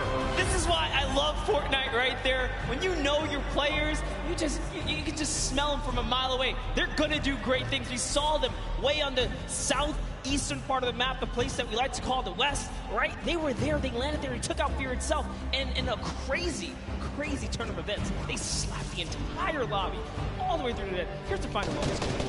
You know, I've had the pleasure of commentating a lot of esports in my career, and I always say, watch out for the South Korean players because they're so good. And Sinnoh showing us why here in New York City, the first win. What a game that was. It was a little slow. It was a little slow, I have to say. Then it ramped up like a good book. That's the best part about getting full game lobbies. This is what we tune in for, right? You get the entire story. You get to paint the entire picture. And just like that, like the fact that we know where he started, he took out Fear itself. Like, we were just talking to Fear itself. We know he's a respected competitive player. He has that land cool, right? Exactly. It still wasn't enough. Exactly. And this is going to put Sinnoh on everyone's radar as well. But that was a pretty tough endgame there. A lot of great players still left in it. It just wasn't enough. When you have that high ground, that's it. And I made the joke, they were playing it like it was a World Cup qualifier. Hey, yeah, I mean, you get that high ground, you deny them any kind of presence to be able to build up to the top. It was very close. That Myth and Cloak could have pushed Sinnoh off. And had they done that, I think we'd be looking at a different winner in game 1. But credit to Sinnoh for keeping his cool, as well as O'King for supporting him in that one. Yeah, Cloaksy might have had the high ground, but if I'm not mistaken, Myth just hit him with a really good shot. Put his back against the wall. He had no help. Sinnoh comes out with that side peek, and it was all his, and easy raining from there. Yeah, some good moments in that game for sure, and we thank you all so much for joining us here. That was just game 1 of the Fortnite Pro Am here at the Fortnite World Cup Finals, our 3rd Pro Am ever. We've had some great games throughout the day. The Creator Showdown was a blast to watch. Some really, different experiences for a lot of our viewers. I mean, hey, we watched $1 million jump, literally. $1 million jump. That was insane. I know. I realized I made some poor decisions career-wise when I was not in there for the $1 million jump. That was awesome. And then we just saw one of South Korea's best players in Fortnite, Sinnoh, just take game 1 in dominating fashion. And now I have been informed that we do have our winners down on the floor with Pookie for an interview. Pookie, over to you. Thank you so much, Golden Boy. I am here down on the floor with our winners. I want to congratulate both of you first off and foremost. We have Sinnoh here, who we've seen play so many times in the past. He was actually part of the World Cup qualifiers. He did not qualify, but it has been quite a journey for him. How does it feel to be playing on this stage regardless? 우선 여기 한번 첫 라운드를 우승하시게 된 거에 대해서 많이 축하드리고요. 신우 선수 같은 경우는 퀄리파이어에 아쉽게 진출하시지 못하셨는데 여기까지 오시게 되셔서 이 무대에 서게 된 그런 소감이 어떻게 되시나요? 일단은 소감 일단 제가 여기 있는 거가 믿기지가 않고요. 게다가 첫 라운드까지 우승을 하니까 지금 진짜 기분이 정말 좋네요. I actually can't believe that I won this first round, and it feels awesome to be on this stage. Well, I can believe it. You guys were playing clinically with the high ground, the tarping. unbelievable gameplay. Congratulations. Down on the end, you've done charity events before, so you've done this before as well, but is this your first time playing Fortnite in front of all of these people? 우선 일단 하이그라운드에서 잘 이렇게 플레이 하셨던 것 같고 이렇게 체리티 자선 기부 행사에서 저번에 플레이 하셨던 것 같은데 이 많은 사람들 앞에서 플레이 하셨던 게 어떠셨어요?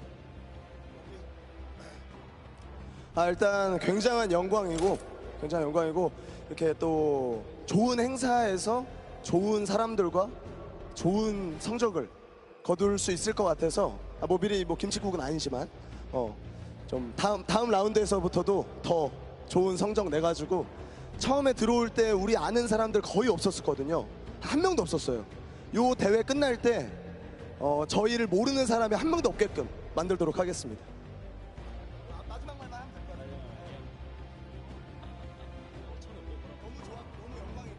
It was such an honor to be participating in this tournament, and there are a lot of good players and good purpose of this charity tournament.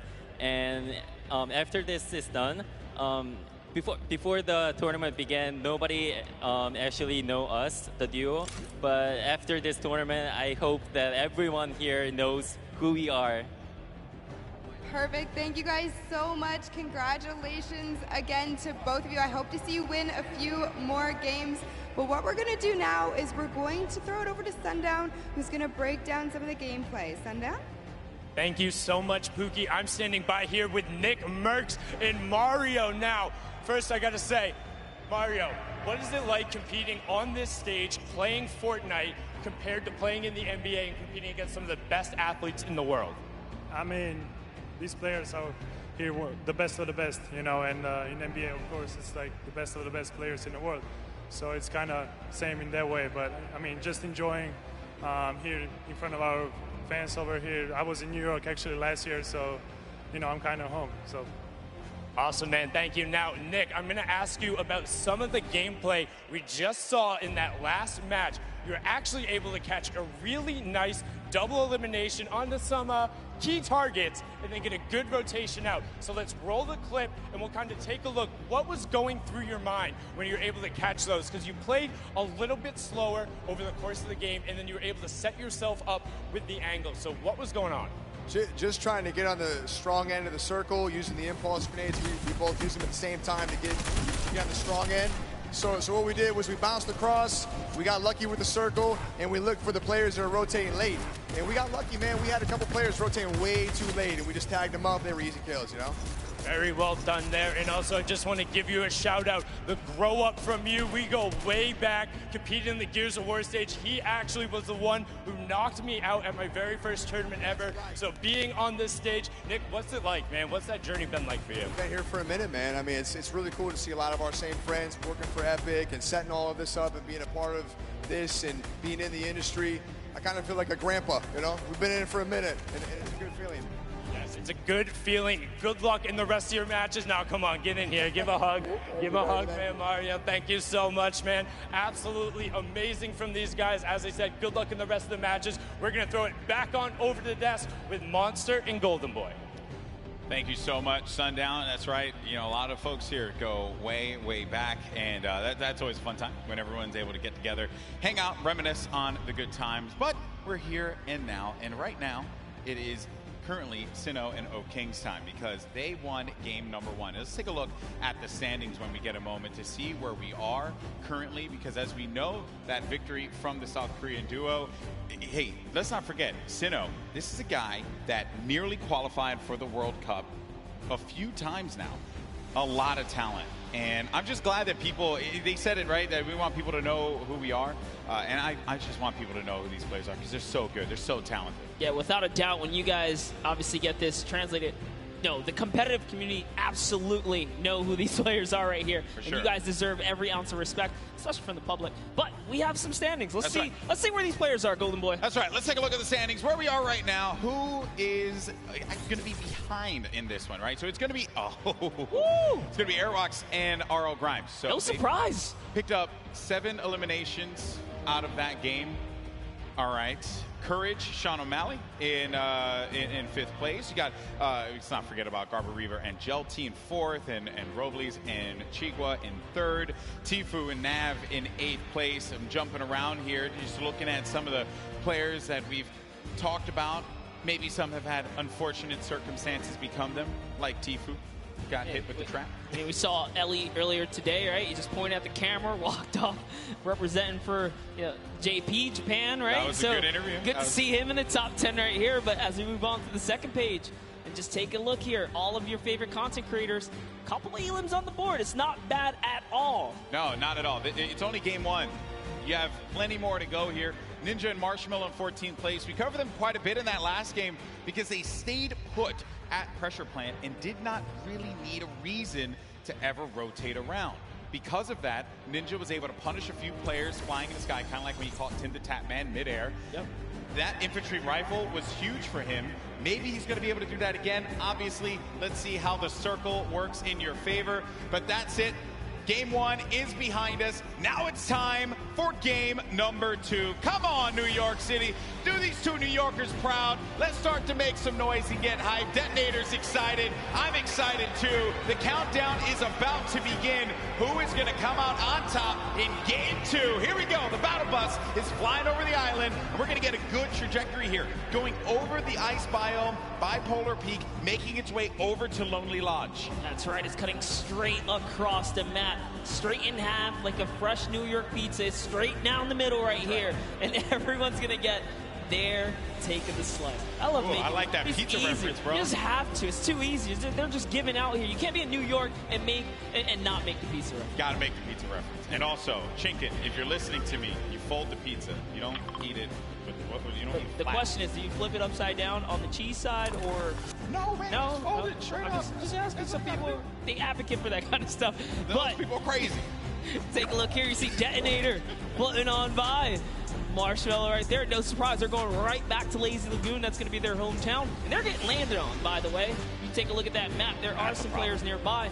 Our chance. Sinu and O-King, I think everyone wants to see them here. Yeah, that is a problem. There is a player that landed lazy. We'll keep tabs of that later. Here's the game 1 winner, Sinu, O-King, the lucky landing spot. You're going to get a few options all the way in the back, remember. So you're going to be all the way back here by Lucky. You can go to Fatal if you want to get some more loot. Maybe you want to push over to the desert biome, go to Paradise Palms, potentially where the circle is going to populate. We're going to find that out in a few seconds here as well. So this is when key decisions are going to have to be made. And lucky them that they went to Lucky Landing, because the circle literally lands right at the edge. So they're good. They're good for that push. They have a lot of real estate to work with, Monster. Call that winner's luck, all right? These guys have the nice lead. There's beginner's luck and then there's winner's luck. This is winner's luck. Winner's luck is a thing, right? Sometimes things just go your way, and then you're the winner. Sure. Never happens to me. Breaks my heart. One day. I've seen it happen to you a few times, though. You've gotten a few. Hey, I'm here, aren't I? Like, look at you got some shields. I don't know where in chess. When I watch your stream, very questionable. Like, that's not fair. Right when you needed it. How's that even possible? Happens to you, the dust of us. Like, you just don't have a response. You're just like that. But, you know, I don't judge. I just take my blessings. I respect that, man. Some chug splashes there. Going to bring everyone up to a decent amount there for the shields. Some eliminations already. We lost 2 duos already. Going over now to Paradise Palms. Same duos that were here before, sticking to these drops. You got Dead Drevel along with Oscar Lod. Oh, nice shots. Shots down. Did he connect there, though? No, he didn't, but at the very least, so he was on target, that player. Did manage to move around there. Hear that Shadow Bomb go out. And Dead Drevel had to have heard that, which is the reason why he's going to start pushing up here. Doesn't have the resources for a full fight. So he's going to be playing around this natural structure. And he needs to just farm up. Osculot's going to be taking a lot of damage as well. Going to have to get out of the fight. 34 HP remaining. He's going to need to rely on his teammate. Does not land that shot with the hand cannon. But Dead Drevel's there for the follow-up. That's Business Boy. Oh, but business is closed down, unfortunately, for him. Dead Drevel's going to be out of this one, but not dead yet. Did get peeked right there, so he has to be careful. Oscar just looking. And Frizz has got such a good, you know, position on them, and he even has shield. This just like that. Now he's at 72 extra shield, so he's doing just fine. That jump shotgun, perfect for being chest to chest, get right up in a player's face and doing tons of damage. And it's early game, so Frizz can get Business Boy's card, bring it back into the fight. Oh, the revive's going through. You see it, the pickup. Oh, but you know, Osculard heard it, so had to get out of the fight. Frizz gonna go for the follow-up, but oh, Frizz is gonna take a bunch of damage, down to 80 HP. Player's gonna jump for the fight there. Gonna hope and a prayer, but unfortunately, Frizz is gonna get the better, and that's 2 eliminations, and that duo is gonna be out of the game. 2 huge eliminations, and just a little fun fact, I'm sure his girlfriend will be proud. It says here, they both have pink hair. Okay, okay. I don't know what it's like to have pink hair. I have to talk to Ninja about that one. I know he did that for a little while. It won't look good on me, you know, and also I don't really have a lot of hair. Yeah, I was going to say, you know, I don't want to break it And to speaking you, of someone with not a lot of hair, Dr. Lupo on your screen right now. Just messing around. That was a low blow. No, here we go. As Fortnite's resident senior citizen, you know, I'll take it. I feel like I'm also a part of the geriatric gamer program. Actually, this is our first time seeing the Storm Sniper in play here. That's right. Just came out the other day, and it is, I think that players probably want to go with something. Okay, Dr. Lupo isn't actually the oldest caster for Fortnite. That's Grandpa Golden Boy. Really, guys? Really, you had to do me dirty like that? Fun fact. In my hometown? Exposed. In my hometown, of all places? It's all right, though. I still love you guys. It hurts a little bit, just stings. Stings the nostrils, just a little bit. Dr. Lupo. I'll bandage it. Yeah, thanks, bud. He's going for the birthday cakes as well. Another thing that had actually just come out, celebrate Fortnite's 2-year birthday. We've been playing this game for a little while. Use that hashtag Fortnite World Cup. Share with us how you're going to be enjoying the event, whose stream you're going to be looking at when you go to Fortnite.com/watch. We want to hear from you. Make sure you're talking about it. Also, you're going to get that fancy little picture on the side when you use that hashtag Fortnite World Cup. Just Fortnite World Cup. There's Sigla, along with Dr. Lupo. They're just going to loot around Salty Springs. A lot to get around here. What are your thoughts on Salty, Monster? Oh, I love Salty. It's one of my favorite places to land, mainly because that back house, man. It's nothing more rewarding than landing on the ledge, getting a weapon through the window seal, and just picking up an easy elimination on someone who goes for the chest on the roof or something like that. Salty is like the bane of my existence when I rotate out of Fatal. I never want to cross Salty because you always have a player that's going to be so stacked with so much to work with. Things have certainly slowed down here. Making our way now to Fatal Fields. Speaking of, wow. There's Sinnoh with King in the. This is awesome. The strats. This is like a Flossin level play here. I'm loving it. Oh, he hears someone nearby, Golden Boy. Don't stay down. Stay down. Uh-oh. Stay down. This is, you know, this is not the duo. You want to move them. No, This is not the duo. You want to do that too. Okay, so they're going to try and get around there, right above them. Oh, no. But Moyer is going to be taking so much damage, down to 80 HP. He's still going for it. He's going all the way. He wants the top here. He takes high ground. It's actually his. Oh, but the Bush manages to repel the damage. It takes one shot clean and nothing else. That was one. Can he hit the other right there? He's going to have that green tack. Oh, no. And it's going to be the duo that won game 1. Oh, King and Sinnoh. That eliminate another duo. I mentioned it. They go lucky. They get all the loot, win the fights out of there, make their way to Fatal. Plenty more loot to grab. And naturally, they're just going to cut straight north to the zone. And we saw how many eliminations they had last time. They want to fight. If you're a competitor here today, you have to be careful being near Lucky Landing. They somewhat claim that spot, but here we have Faris. Brandon Rogers, down comes the shots here. Let's see how it's going to go down here. They're at the easternmost part of the map. We have Jacob and Faris kind of moving back and forth, listening for cues. I think he hears him nearby, yet he's looking for Jacob now. Oh, man. Jacob's by himself. Yeah, that's the problem. Jacob's going to be alone inside of the natural cover. There you see the circle favoring Sinnoh and O King. We could see back-to-back winner here, Monster, with the way that that circle lands. It's right over Salty and Fatal Field, so that favors Dr. Lupo and Sinnoh. Oh, no, but Graham Rogers goes in for the fight. Faris has got to pick up his teammate here. He's got to have his back. Jacob gets it. Boogie Bomb goes out, but doesn't connect. Probably trying to overtake that wall there. Jacob, wisely enough, is going to get out of that fight. That player's going to be down. The Stinks forcing anyone that will hang around. Needs to confirm that elimination. There you go. That's going to be a ton of loot for Jacob to get, but Maurice is looking at him right above him on top of the rooftop. He wasn't ready in time there to put the shots on him, so unfortunately he did miss. He goes for that side combat shot and breaks the wall right there. Oh man, this is not looking good here for Jacob. Faris gets his teammate's card. Does he have to get out of the fight? Oh, Jacob taking a fight to Faris. You like to see that one. Go for the fight, but look at the storm. It's starting to push in. Some decisions need to be made here. This fight is going to happen right by that storm. Popping that early med kit, he knows. He's got a few seconds to work with. Well, he's actually lucky. The zone isn't quite pressuring yet, so he figures, hey, you know what? I'm going to use this opportunity to heal right back up, and now the advantage is all his again.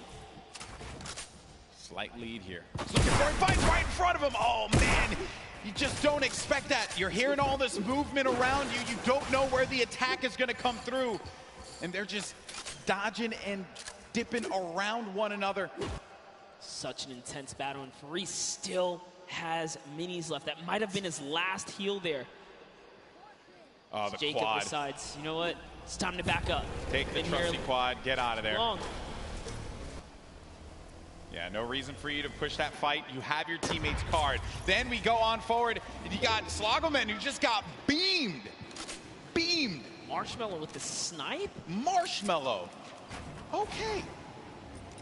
I respect that. Marshmallow's been surprising me. Are we sure? Are we sure that that's Marshmallow underneath the mask? I'm just messing around. I'm just messing around. I was going to say, hey, he puts in a ton of work in this game. Look at this shot here from Marshmallow. Boom! Nailed him. Marshmallow, man. What a beast. Marshmallow here to make the highlights, all right? Don't sleep on it. They're going for a two-time championship. I get it. Absolutely. When we saw them, they were in 14th place, mainly because you didn't quite get enough placement points. The eliminations were there. They were right in 14th, so with the way they're racking up more elims, that's going to be, again, just securing a more comfortable lead. If you can get in that cadence of just getting points consistently, you'll find yourself in the late game. Mr. Fresh Asian, we saw in the feed, he actually took out Cody Walker as well. 3 eliminations for Mr. Fresh Asian. He's got that golden combat shoddy. Such a powerful weapon. You hear the movement around here, some nades as well. He doesn't know any of this. This is a scary box to be in when you don't own anything. It's One Shot Girl and Chandler Riggs, who's just nearby. Another great Slayer, duo. and the Slayer 360, I believe, is in a bush. Not so, not too far either. That's the Golden Boy strat right there. Hide in the bush. Don't do anything for the entire game. Trust me, it works like 60% of the time. It works every time. Every time, 60% of the time. You know the math, guys. Don't count it. You don't have to question me. So Chandler Riggs and One Shot Girl, they're going to play this more defensive posture, this positioning here. They have no eliminations right now, and we're at 35 duels remaining. So it's going to take a while for those placements to go through. And then One Shot Girl just gets obliterated. Her health is gone. Now down to 5 HP. Chandler Riggs playing around the corner, trying to utilize a little bit of that right-hand advantage, but it is not coming to fruition there. Mr. Fresh Asian is going in for the push now, and this isn't looking good for this duo monster. Our heroes could fall right here, right now, as Mr. Fresh Asian is looking to get 5 eliminations on the board, gets ownership of the wall, and what a shot there from Mr. Fresh Asian. That's elim number 4. That was so filthy. Took the wall just like that, an instant edit, no mistakes made. The Slayer 360, he's finally given up his bush. He's actually now exposed himself. Sometimes you gotta abandon the bush. It's okay. He's gotta give it up. He did take his opportunity to try and pop some shots. Mr. Asian did look over in that distance. He knows there's someone there. Now it's Marshmallow and Ninja rotating across here, as they're going to find themselves right outside the box here. Of course, if you're not familiar with Mr. Fresh Asian, he is top 100 most subscribed Australian YouTube channels. It's actually one of the fastest growing YouTube channels in Australia. So certainly check him out. I'm sure you're going to find some fun content there. There's Ninja and Marshmallow, who have 2 eliminations for them. Marshmallow's been playing great. A very different Marshmallow from what we saw at the 2018 Fortnite Pro Am. I think he's obviously put that time in, and it is paying off. It's paying off big time. Yeah, would have known Marshmallow would continue his grind after the years here, but Sean, hey man, Fortnite. He's passionate about Fortnite. Still part of the regiment. There's Myth. 7 eliminations, Golden Boy. What? I didn't even look over there. What is Myth what's going on with him today? He's on something. He's out here to prove a point. Myth wants to pick up a win. How huge would that be for him? Seen him so many times in so many competitions. Also another player that tried and tried and tried for that Fortnite World Cup online qualifier. Came close a few times. Lots of talent there. And here's the format and how it works. Once we hit that 15th place, that's when those placement points start to go online. But because Myth has 7 eliminations, that means he has 7 points currently, Monster. And his teammate is down right now. Unfortunately, Michael Dreher was taken out. We do know Michael Dreher is interested in running that marathon this year, but you know, he's gonna need a little more stamina to keep up with Myth here in the Fortnite world. The idea of running a marathon crosses my mind. It makes me sweat. What kind of party do we have here, Golden? Chihua sitting right next to Alexia Ray and Jordan Jones. Jordan Jones at the start of this entire thing said, hey, you know, they know. She's here for the ladies, representing. She's got her gun ready. Someone's out. Oh, no. Oh, no. She's in a box. Sneaky plays here from Jordan Jones and Alexia Ray. That player had no idea. That was crazy. He got away. He took the launch pad. He got away. You never suspect the people in the cornfield. Jordan Jones and Alexia Ray, super sneaky plays here. Aaron Gordon's like, you know what? I'm just going to kind of keep my cool here, stick still. It's Ali A jumps back in the baller. He's out.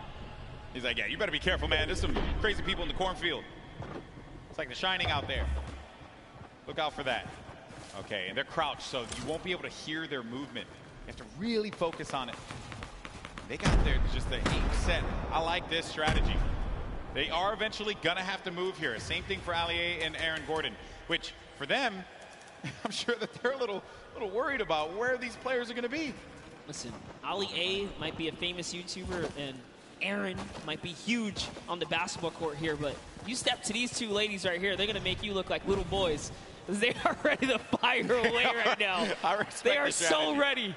Okay, well, while that's going on over there, and I'm sure that's going to take a little while to come to fruition, we're going to have a classic battle here between Tfue and Ninja.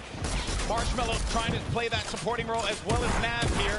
Marshmallow taking a bunch of damage, and he's got to get to his teammate. Nav is boxing around there, and Marshmallow's going to try and go toe-to-toe here against Tfue, but Marshmallow gets picked off. That seemed like it was coming off from the distance there, and Ninja has to get out of that fight. There's just no reason for him to continue to engage in it, considering that they were getting third-party from afar. I think the shots came from Udakov and Flake's power over on top of that tower and punished Marshmallow when he exposed himself and he jumped on top of that ramp. Tfue really showing why he's a World Cup qualifier. This is still happening, by the way. Oh, yeah. They're ready. Looks like Mario's left to save Nick Merckx here. He's going for the revive.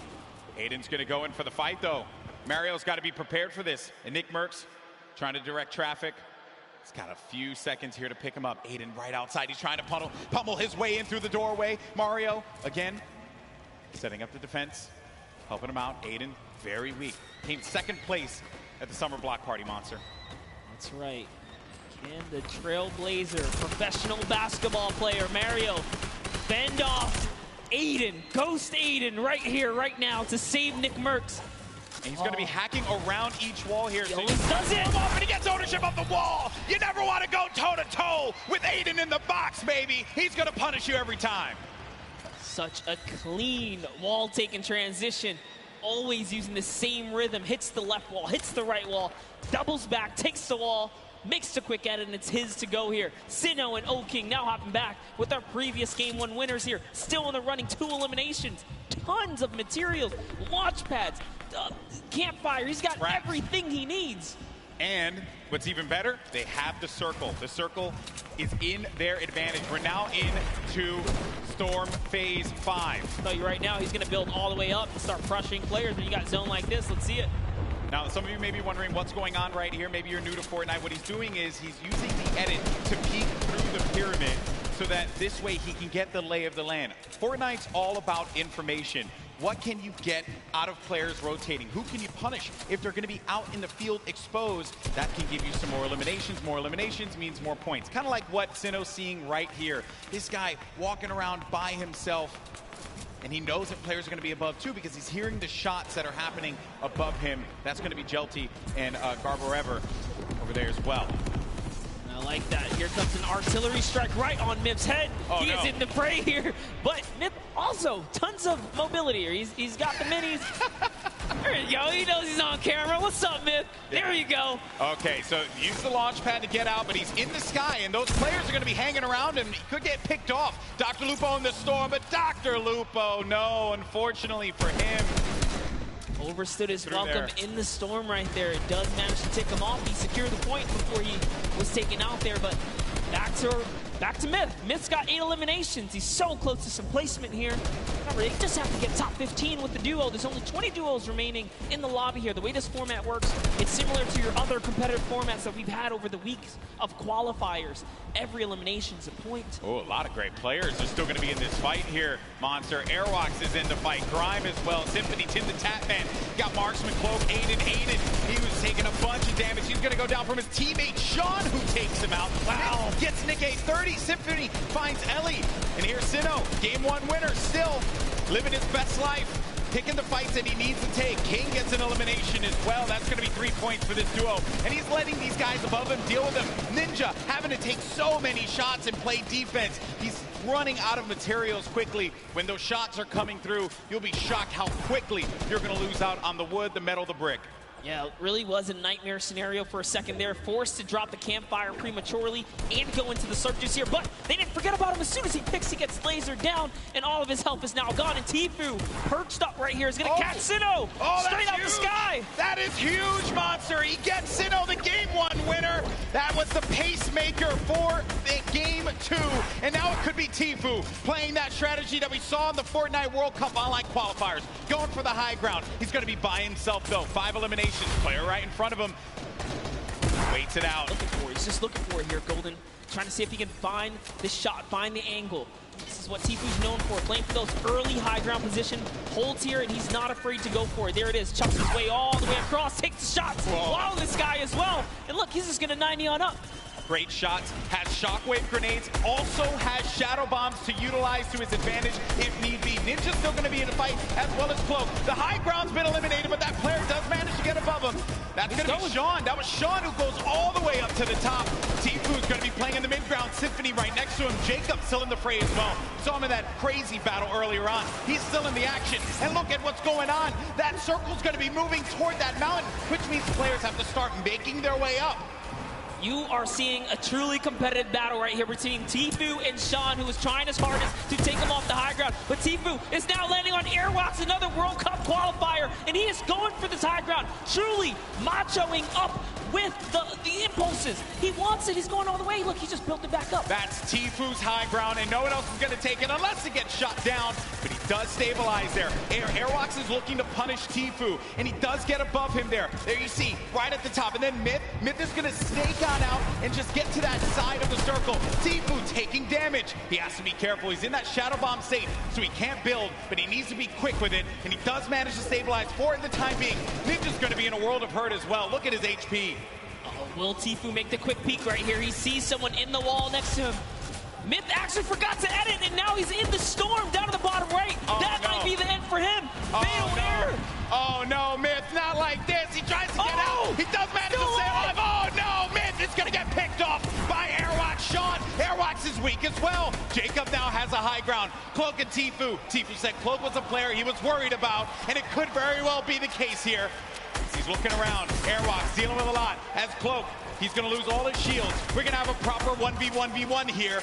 A 4-way battle as Tfue fights on out. Airwalks is going to be out of here. That's going to be Jacob who gets the better of him. Look at Tfue just try and hold this one off. It's now down here to the final 3 players. Here we're going to see a quick Tfue versus Cloaksy moment or what? And Jacob's up in the high ground.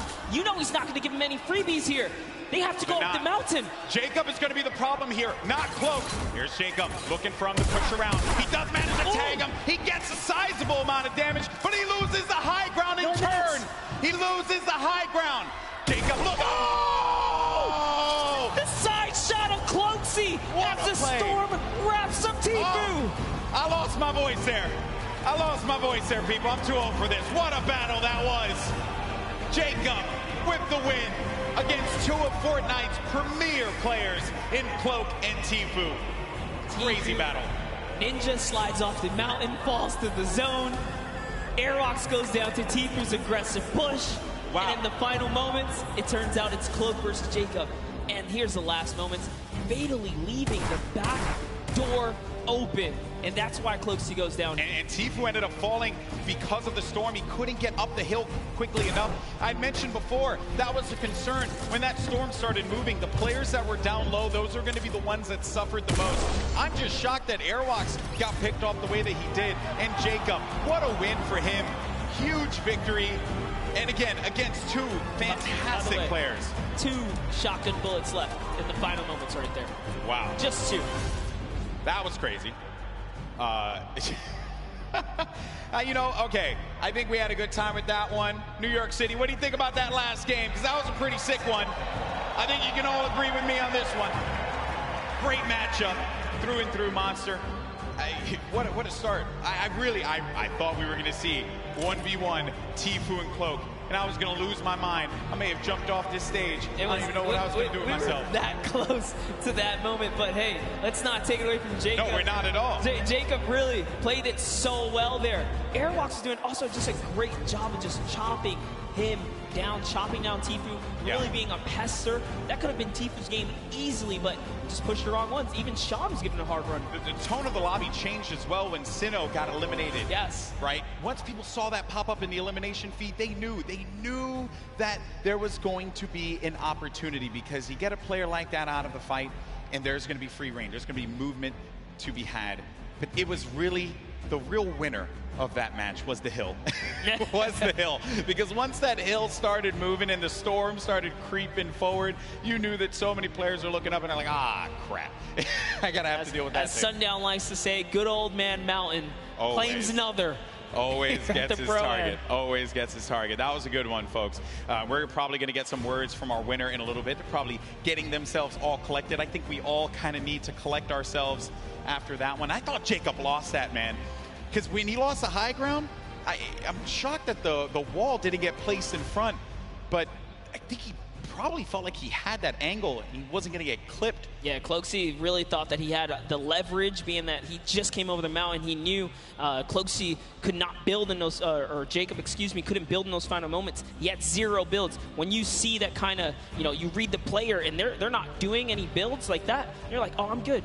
I came up a couple layers, I should be okay. Yeah. But he was at the top of the ramp. It didn't really matter where he was. He was going to get shot regardless, being that he didn't protect himself fully. Yeah, you have to give yourself that wall there so that you don't get punished by those combat shotguns, which we mentioned so many times. That thing has a ton of range. Yes. He was playing that one from that, like close to mid-range, and it will hit you like a hammer for a lot of damage. Before you know it, you're out of the game, you're back in the lobby, or you're going back to catering, So what a great matchup that was. Great moments through and through. Also, I believe it was Jacob that had that fight at the John Wick house. Yes. Against Ferris. Yeah, it was a long, exaggerated battle. Storyline right so there, people. Close. Yeah, he was nearly taken out at the start of the game. What a comeback story for him right here. Yeah. All the way from the furthest you can go east on the map here, one of the furthest points. From there to take it all the way to the end game and find himself in the victory royale. That's a great game. That's his highlight moment. That's what you travel to New York City for right there. That's for sure. It all could have fell to pieces at that moment in time over by Paradise Palms, by the John Wick house, and then managing to keep his cool at the crazy moments there. Great plays. And I think that everyone thoroughly entertained with that. We have 2 more games, though. They're going to be coming up. Games 3 and 4. We're going to determine who the winner is. And I think we're waiting right now to get some words from our winner. Also, we'll get the updated standings to see where we are currently. And I have been informed that we do have an interview, but it's not just with Jacob. It's actually going to be with Jacob and the 2 people that he took out, Tfue and Cloak. Pooks, talk to me. Thank you so much, GB. I am down here on the floor. I have a bunch of people around here. Who do we have? We have Tfue, we have Cloakzy, and Jacob. Our final 3 in the last game. Oh my goodness. Tfue, walk me through those final moments. Do you mind? Well, basically, I was in the storm and I had no health the entire game. I had about 40 minis, but I don't know. I just got stuck in the storm. Cloak trapped me. He held me in the storm, dude, but he got clapped by Jacob, so it's all good. A little bit of animosity. We're going to go over to this side here. Cloak, I gotta ask, what do you attribute to that? You had high ground over Jacob. What happened? I thought the zone was pulled down the hill, but it was still pulling up the hill, so I didn't wall off my back, and he got a free shot, and I died. You were eliminated, exactly. Now, Jacob, you took both of these guys out. You won that game, congratulations. Thank you very much. How does it feel to take out two of the biggest competitors on the biggest stage in the world? To be honest, I feel amazing, and when I was fighting with Cloaksy, I was so stressed, but because I haven't got a match, yeah, but Cloaksy fortunately didn't put the wall behind him, and I did it. So you capitalized on Cloaksy's indiscretion there. But you know what? They're all friends. We can all get a handshake around here. We'll work on that. But thank you guys so much. Best of luck in your next games. Golden Boy, what do you think of these guys?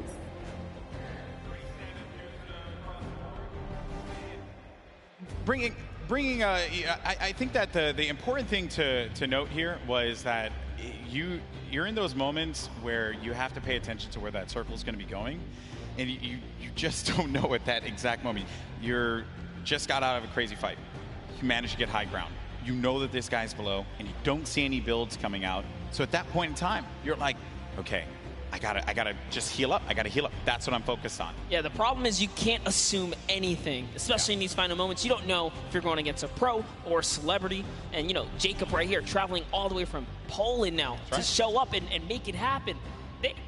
These guys, these foreigners are really coming here and putting on a great performance so far. We've already seen South Korea make that nice play from earlier today, but that'll lead us right into our next topic here. That's right, our standings. And hey, you mentioned it, Monster. Fortnite is a global game, and we're seeing it play out now. While he may not have gotten the win, Airwalks is in first place. Wow. With 14 eliminations, no victory royale, 28 points total. Sinnoh has been knocked down. Jacob and Claire Grant have climbed their way up to third. Myth now is going to be in fourth place with his teammate Michael Dreher. And then Tfue Ninja also was in 14th place, managed to have that. Now going to be in 7th with Marshmello. Courage still going to be in the running here. 2 more games remaining.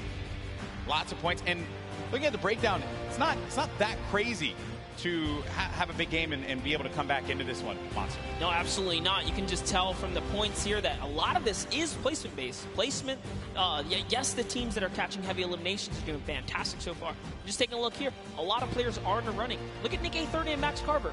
They have 8 eliminations total. They just haven't placed. If you just squeeze in a couple placements right there, they're clearly catching the elims they need. That's all they need. Exactly. Well, Monster, always a pleasure, my man. Boricua boys represent. But we're going to go to a quick break. When we come back, you're going to have Zeke over here calling the action along with Monster. And we have games 3 and 4. And then we're going to crown our next Pro-Am champion. You don't want to miss it. We'll see you on the other side.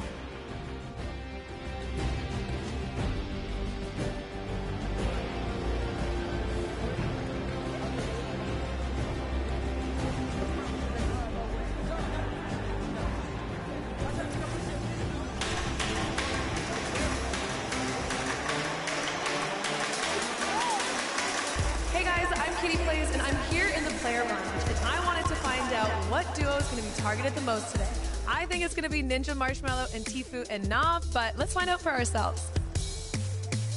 Which duo are you going to be targeting on the field today? Jordan Fisher likes to smack talk. Jordan, I'm coming for you. Last time Tfue took me down, so I think I'm going to try and take revenge on him. Well, I was practicing with One Shot Girl and Nick A30 and Chandler Riggs, and I know that they're going 50, so you might catch me there. Targeting every opponent in the game today. Any chance I get to take a shot and run, that's the name of the game for me. Take the shot and run. I don't want to name names. I got a couple friends here who might not see me coming, might see me coming. I'm going to be rolling around in a ball, trying to get some late game points and then get some elims at the end of the game. So I'm not going to be really targeting anybody. Oh, the 9-9 opponents will be eliminated by me, by the power of the heavy metal from Detonator.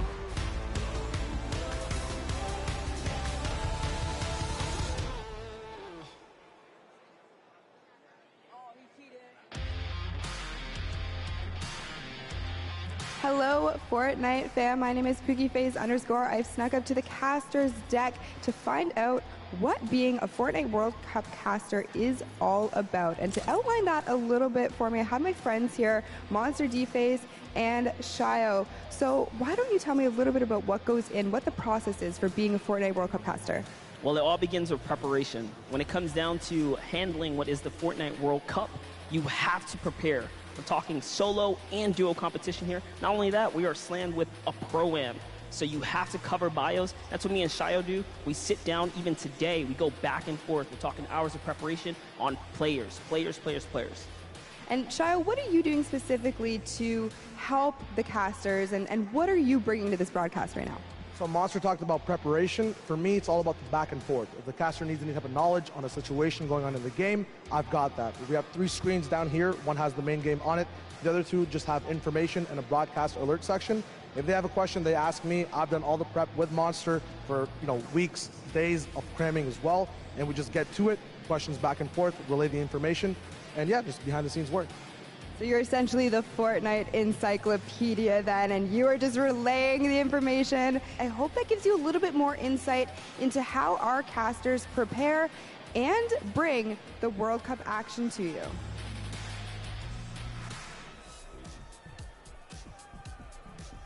Hey, I'm Cease. And I'm Elevate. We're professional Fortnite players for 100 Thieves, and we're excited to play in the Fortnite World Cup. The most fun part of the journey is, for me, just growing as a human and as a person, like having a good time messing around. The best thing about being here for the World Cup is the experience for me. Like leading up to it, all the experience that I've gained, I can't have thought of something better to have been doing. Like, this has been the greatest opportunity for me. If you're trying to get better at Fortnite, just play non-stop. Find someone that you can stick with. I know everything about this guy, he knows everything about me, so I think that's what's going to carry us in the World Cup. If you're trying to get better just at this game, a lot of things are just like, no, you're not the best player out there, and no, you're not perfect at any one thing. The game's always adapting, it's still really new. Just knowing that there's always someone better than you and that you can always be better is very important. I think for duos, we're most definitely worried about Arkham and Falconer. They're one of the best on the West. Oh. I don't know if I can pull this by myself. Yeah. There's no way it's this heavy. Let it on me. Oh my god. Wait, I got this. Why is this a thing? Let go. I got it. I'm so strong. Hold one angle. Oh my.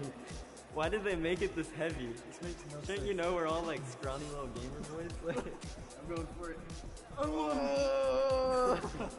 Yeah, if I win, I'll definitely buy myself a Lambo, and then maybe my brother a Lambo, and then maybe my sister a Lambo, and then maybe my grandparents a Lambo. Well, up your own weight.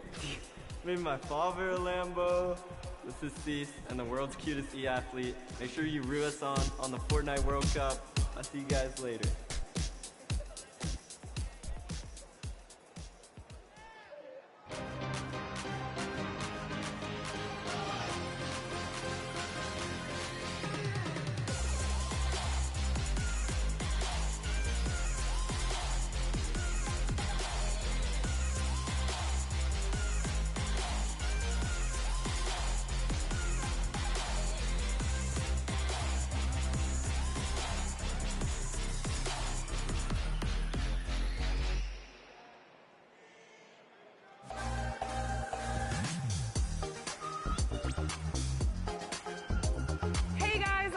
Here at the fan experience at the Fortnite World Cup preview day, where all the pro players are here to enjoy the events. Pookie, what are you excited by? I've seen zip lines, I've seen mini golf, I've seen Nerf guns, Kitty. Also saw ballers. I can't wait to get into it. Let's go!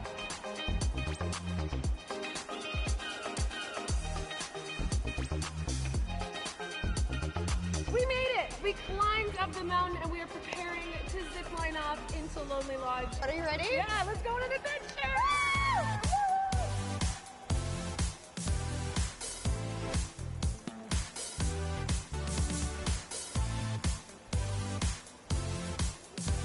Kitty, we made it over to the mini putt course. Woo! Nailed it! Hole in one.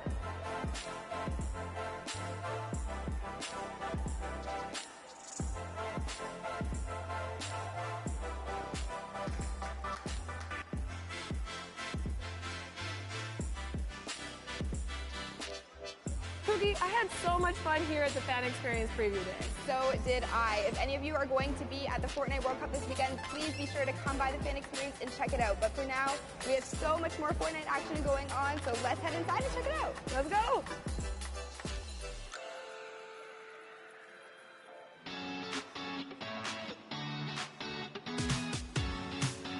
Hey guys, it's Kitty Plays, and I'm in the player lounge, and I want to know who everyone's favorite skin is and why.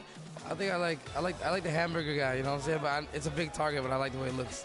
I'd say my favorite skin is probably the default still. I literally just randomize it. The blow up dude, he's got the inflatable guy. The surfer dude, because I've been getting more eliminations with him. My favorite's default, because I'm a default. The bright bomber. It's so OG for me. Me. The Rook skin, because it looks like me. Yeah, I just kind of want to like look cool and appear intimidating, because at 5'4" in real life, I don't scare a lot of people. Lynx, because I like cat. I like cat, yeah. That's my favorite too.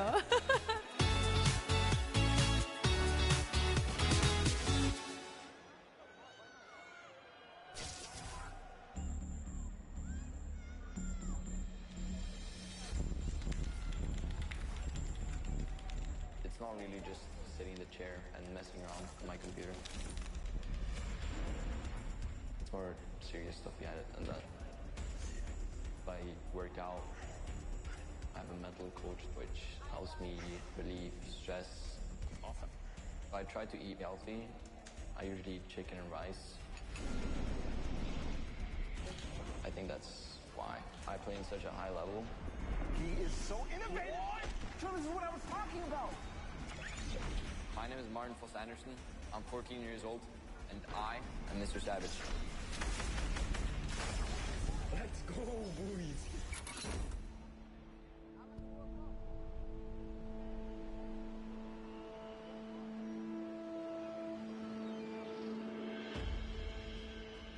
I live in Oslo in Norway. I really love the fact that I grew up here. Most Norwegians spend a lot of time outside. In the winter, I like cross-country skiing and slalom. But I think my favorite activity outside is playing football with my brother.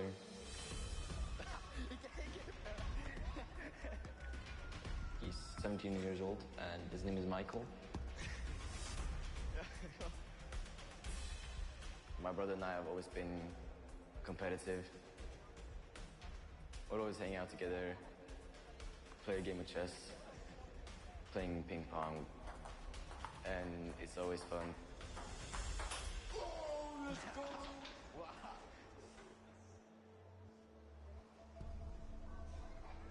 My brother has a big role when it comes to my Fortnite career.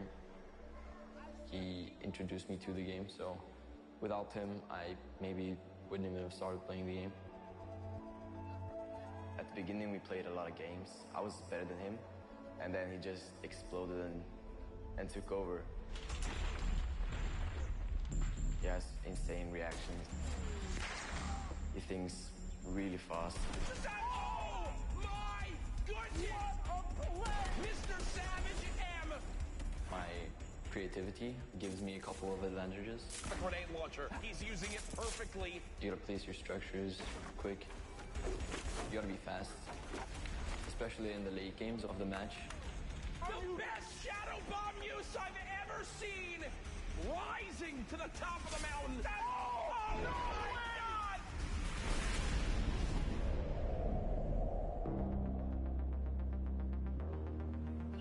I love meeting my fans.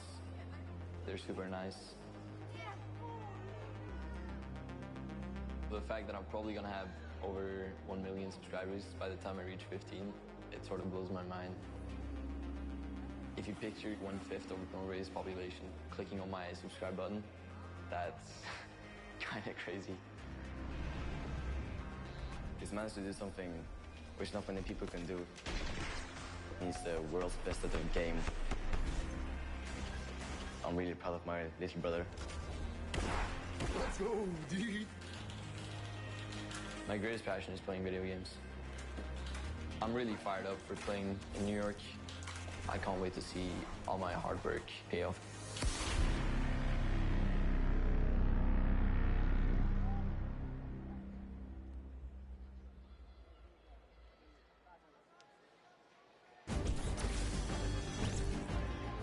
Welcome back, Fortnite fans. We are gonna do something very special. You know, it's been a really cool day so far. A lot of action, a lot of fun things have been going down. You got a sneak peek at it there. I think we need to do something special for you. So what we're gonna do is we're gonna send it down to Poogie's on the stage, and she's actually standing by with some very special guests for a very special announcement. Thank you so much, Zeke. I am down here on the stage. I have Ninja. I have Marshmallow here. Guys, make some noise for these two. Put your hands together, please. Now, I just want to take a moment and talk to you guys both about what the Fortnite community means to you. Now, I know you're not going to say anything, Marshmallow, but we're going to have Ninja kind of answer for you. Now, you've been a part of this journey for so long. What has it meant to you? No, it's just been absolutely incredible to be in this position that I'm in, and just to really experience how amazing Fortnite is and how far it's come from season 1, before there even was a season, to last year's Pro Am, to this year's Pro Am, to the World Cup. I mean, it's been an incredible journey, and I think it's just getting started. So, but I love this community. I love everything. We'd love it too. So, you know, we love to give back to the community. We love to give you guys surprises and tidbits. Marshmallow, you have a secret surprise. Do Ninja and I have permission to tell everybody here about that for you today? Yeah? Marshmallow is going to be doing an amazing surprise concert on Sunday for you guys. So it's going to be amazing. So the concert is going to be at 1 p.m. Eastern for you guys here, as well for you guys at home. Be sure to check it out. Thank you, both of you, for taking the time to talk with me. Marshmallow, you better go hurry back to your seat. I found a stick, I found a campfire, I have some graham crackers. I just need a marshmallow. So, see you guys over there. And Zeke, back to you over the desk. All hands on deck, Marshmallow's performing on Sunday. We get to be there, like here in person? Yeah, no, we're going to be here. Bro, I'm going to be the guy at the front. I'm just going to be like, Hey, you got the moves, man. Sorry, I was moving I'll leave it up to you for the both of us. All right. Well, there you have it, ladies and gentlemen. If you guys are here, and if you're tuning in from wherever, you get to view Marshmallow in concert from here, from wherever you're viewing it, at 1 p.m. Eastern. You can't miss that.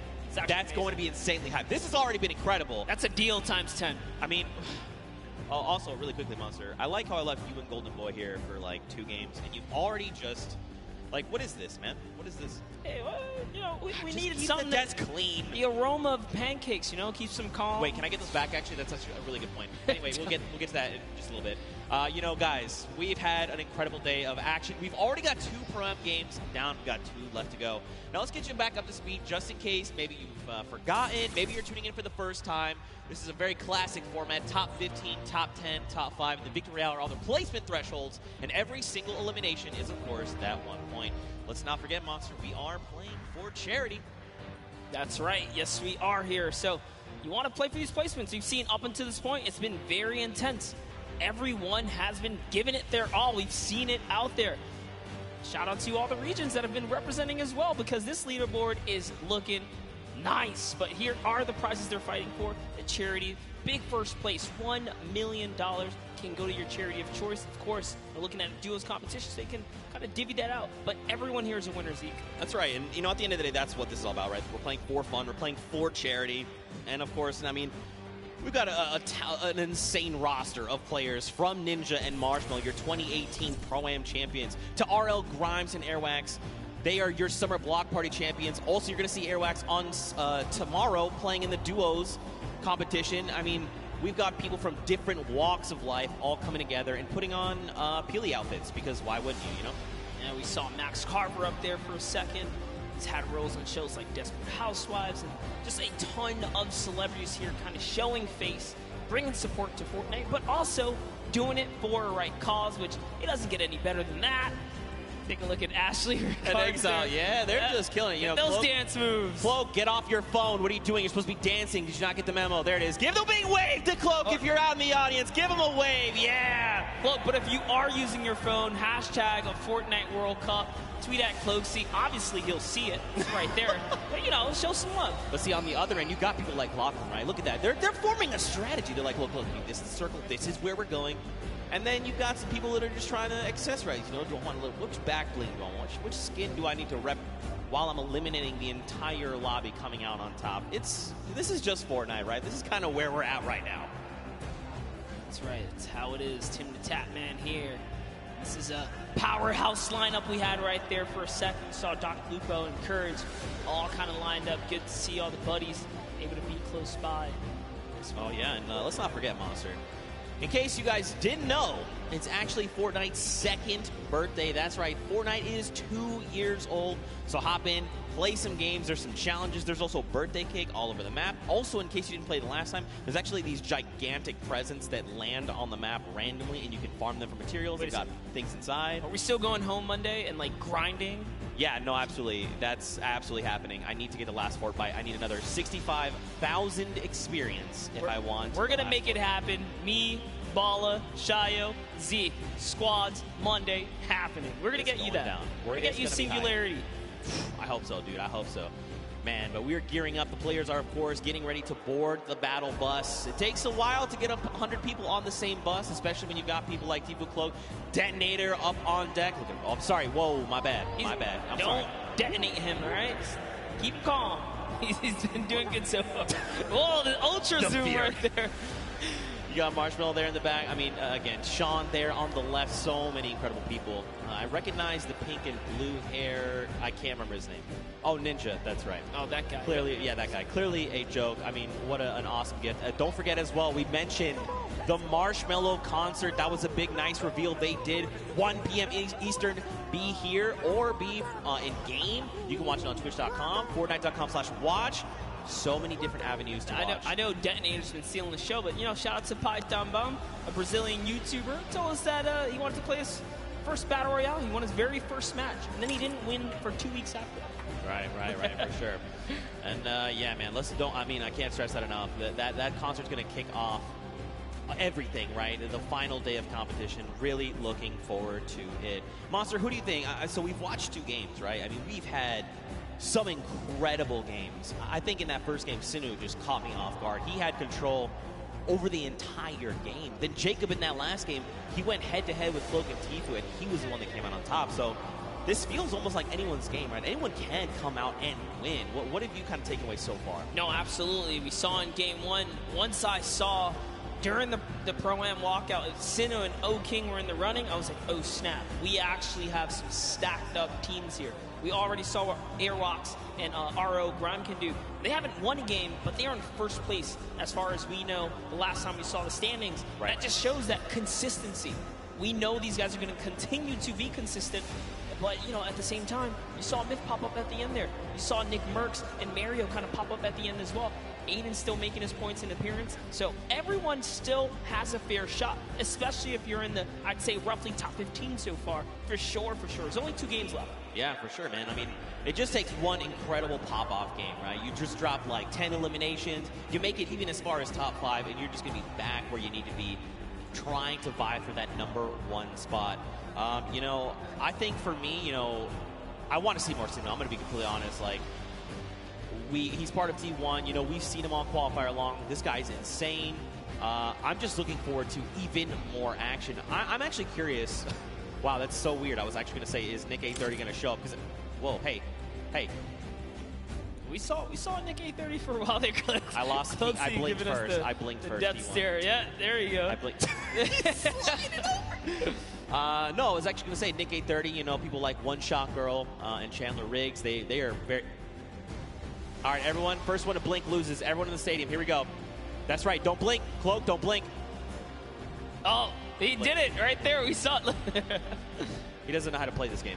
He doesn't know how to play. It's okay. It's okay. He tried. It's okay. You've got Xavier Woods here holding on to that belt. I wonder, do you think he would let me hold it, the belt? You know, it might just break something on you. It's heavy. It's heavy. Oh, man, it's pretty incredible. Pretty incredible. You know, earlier on, of course, this is the I'm telling you, man, Chandler Riggs, one-shot girl, two incredible human beings. Also, I've seen Chandler Riggs several times now, and he's just one of the coolest people I've ever met in my entire life. One-shot girl, one of the sweetest people I've ever met in my entire life. Love to see it. Earlier on, though, we did, you know, watch a lot of Myth gameplay, like you kind of said. I'd be curious to go back, take a look at some of the gameplay that he had, kind of see things from his perspective, and see what he's going on. And here we go. We can actually take a look at this. So check this out. Run me through this, Monster, because you were here for this. Yeah, we were kind of looking right through, and actually, no, we actually didn't get this perspective here. So just tell Myth in his A game. Kind of see everything he's gone through, his little journey there. Oh, the cone's so clean. All the practice paying off. Oh! No hesitation. Oh my gosh, Myth is in such great form here. That's what I like to see. At the Pro Am, showing up, showing why he is TSM Myth, right? He's been around the block for a while. He's no stranger to competition. Good to see him in his zone here.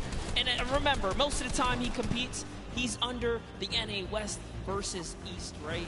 But now he's on land. He's in the same box with everyone else. So this is great to see him, you know, under fair circumstances, doing a great job. Yeah, for sure. And I mean, let's be honest, you know, the only thing that ever gets in Myth's way is actually fall damage. He's an incredible player, but fall damage, just like Tim the Tatman, it will claim both of them often. Let's go, Myth! Get hype there! Yes! Also, Myth has this incredible dance. Do the dance! Oh. Yeah! Dude, let's go! I cannot do that. There's no way. He is a significantly better dancer. I actually one time tweeted at him, I was like, hey man, can I get some of those dance moves? He tried to transfer them to me. Turns out that's not how that works. He tried to transfer you dance moves. He was trying to give me like a little bit of it, right? And it just did not work out for me. But it's okay. That's all right. But you know, we've got more players. We've got Mr. Fresh Asian. That's right. We kind of watched some of his gameplay, tuned into him, see what he's got going on. I'd be curious to see some of that gameplay coming out of those previous two games. There's so many people, man. So many people in Blox Life we could look at. You want to see more OCE? We got OCE. We have everything here under the hub. The Pro Am is I also, low-key, want to see more Detonator. Yeah? You want to see more Detonator? Absolutely. We'll get that later, too. But let's go ahead and pull up Mr. Fresh Asian. Let's see what his journey was like up until this point as well. And we got a nice little package of him. Look, just diving on players. Hey, you, crossing the river? Nope. Oh, that's a nice little headshot right there. And he takes another person down. It was Greer Grammar. Oh, no. And this one, we actually caught this one live in real time. This is such a fantastic play here. Fresh Asian with the proximity launcher, cracks open the build, puts the explode right inside of it, catches white, switches all the way through. That's how good he is. And I mean, he's kind of put in a situation where he has to 1v2, you know? This is tough to do, especially on a stage like this. You've got all eyes around the world watching you, and yet he's going to come up clutch. Now remember, there's a pro and there's a celebrity, but to just do this like as if it was just two people who didn't know much about Fortnite, that's actually insane. That's what do I say, confidence at its best. Yeah, for sure. I mean, listen, there's great Fortnite players all over the world. It extends way farther than you'd ever imagine. That's just proof right there, right? But, you know, maybe we'll kind of see how things are going. Of course, you guys have been waiting for games. We've been waiting for games. We know. And guess what? Everyone is on board the battle bus. Game number 3 of the World Cup Pro Am is about to begin. If you guys here are excited, you need to get hype right now, because game number 3 is about to be underway. Count us in! That's what I'm talking about. Let's go. Game number 3. And I mean, look at this World Cup battle bus, man. There it is. Love that new Fortnite World Cup battle bus. And I love the fact that if you are loaded into Fortnite as well, you kind of see the feed coming up. So there are tons of new faces kind of tuned in here. Zeke, why don't you just give us a little rundown for everyone who might not know much about the Pro Am or this, how monumental this weekend is for the community in general. That's right, man. I mean, we've had 10 weeks of open qualifiers for solos, for duos across 6 different regions. Anyone could play. All you had to do was hit 300 points and get the Champion League in the arena format, and then you could duo up, solo games, and try to qualify. We narrowed that down to top 3,000 players, and then from there we whittled that down to only a handful of spots per region, and that has led us here. And let's not forget, earlier on in the day, we even had the creative finals, right? 8 weeks of creative qualifiers. You had team leaders like Ninja, like Gotaga, Hand of Blood. These guys built these incredible creative trials. People went through, and then we had our finals earlier where Scissors and the Fish Fam took home the W. But, you know, Monster, I think we want to focus in on this game. Detonator is already down. AWildRosie has taken down the Detonator. It is exploded. It is gone. Xavier Woods, Dankops are over here on the left. You got Doigbai, and Cody Walker. Yeah, Doigbai. Oh, man. Coach for the Millennial team there. But anyways, hopping on over to Dr. Lupo and Sigala here, who are in, what's that, a little bit of Neo action we got here. Man, you know, I have to give Courage props. That video they made earlier, you know, we kind of knew something. Courage was going to get back at Dr. Lupo in some way, shape, or form, but he wouldn't tell us what it was. I see you, Courage. That was pretty funny. But Sigala, Dr. Lupo, they are here. You've got people across the way, right? David Williams, Wildcat. They're sitting in the building over there. It looks like there's someone very close by. The 65 over there. Dr. Lupo's going to send another one. And there you go. Dante is down across the way from Chigua. And Edwin Hodge here is picked up as well. And actually, Chigua's actually going to confirm Dante. So eliminations happening all over the place. Yeah, that's right. If you're in Neo Tilted, you're definitely in for some trouble. This is not the place to land if you're not there to kind of bring it all the way, pedal to the metal. You got to stick through your teammate. That's what Sigala's doing here. Doing a really good job kind of sticking to the hip of Dr. Lupo. So you have Wildcat and David Williams now. Saw Chandler Riggs and One Shot Girl. One Shot Girl is going to get cracked pretty hard right here. She's going to lose all that shield, but no fear. Still backing up her teammate here. The jump shotgun's great for close quarters. And oh, no, has no mats now as well. She can't even disengage properly. I like that Chandler's kind of holding down the fort, right? Like, hey, she's very, very clearly identified, like, I need to get back in this house. There's loot there. Maybe something can help me here. I'm very low on HP. I need something. Okay. Well, that was not what they were looking for. Now they are both extremely wounded, just under 60 HP. Mora and Kalango here. They're going to try and close in on this, right? You know, you've seen the white damage numbers come through. You want to secure these eliminations, put some points on the board. Ewok is going to find Alexia Ray and put her down there. 67 coming out. Take a great shot right there, and he's going to go toe-to-toe. Can she clutch up? But no, it's not going to be enough for Chandler or One Shot Girl. Unfortunately, Kalango does hit every single shot right there in those final moments. And Kalmar is going to be able to save his team. Let's go. Elimination feed there. We also watched Ewok basically and Jordan Fisher take down Alexia Ray and her duo partner Jordan. They have been full eliminated. They are gone. Dr. Lupo, Sigala still here over in Neo Tilted. David Williams, Wildcat, they've just been kind of, it looks like they must have taken some kind of damage, right? They're underneath that 100 threshold, but it's not by much. So either they like took fall damage or someone sent over like, Dr. Lupo accidentally sneezed in their direction and put some damage over on them. Yeah, man, we saw a lot going on earlier, a little bit of storm flips, and could have really been any which thing here, but Wildcat's been playing games for a long time.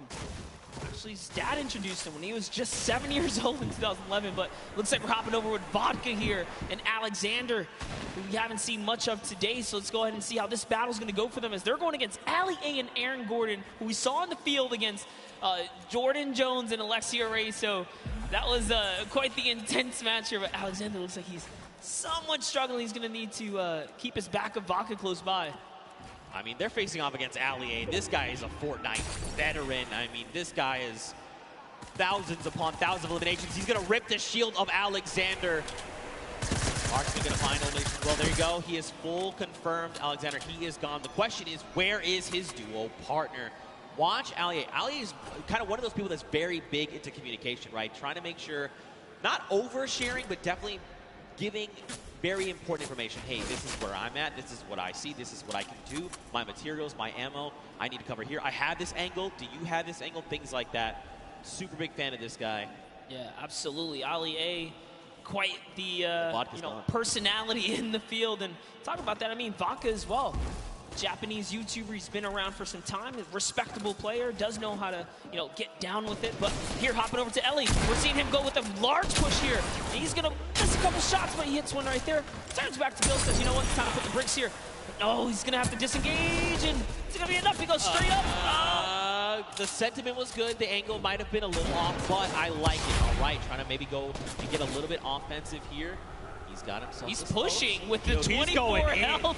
Right underneath he goes and pops another one. Oh, he's got to be so careful. Wait, is he distracting right now, making sure his dual partner can get the angle that they need? It looks like it. I think he had a plan at some point, said, you know what, maybe this is not the right move, and he kind of backed up there.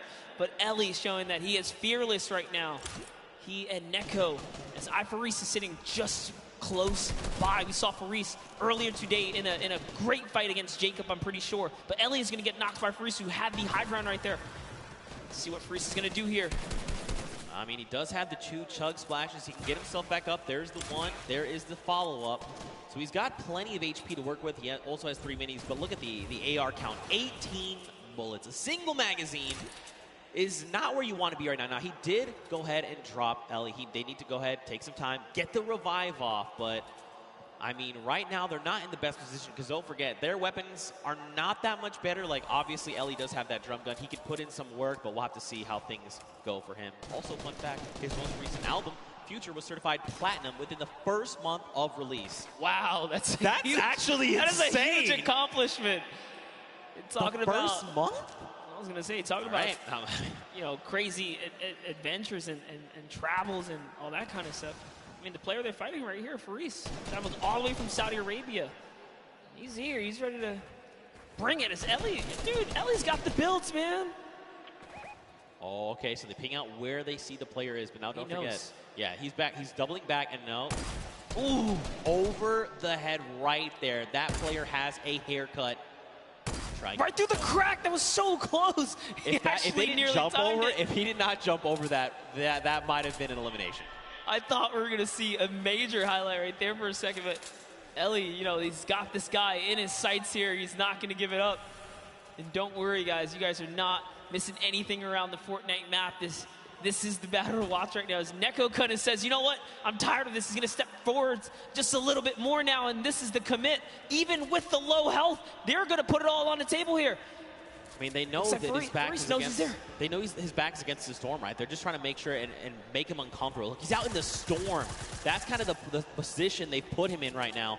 And this player's just trying to bail. Like, they're just out in the storm doing their own thing. This is how threatened they are by Nekokun and Ellie.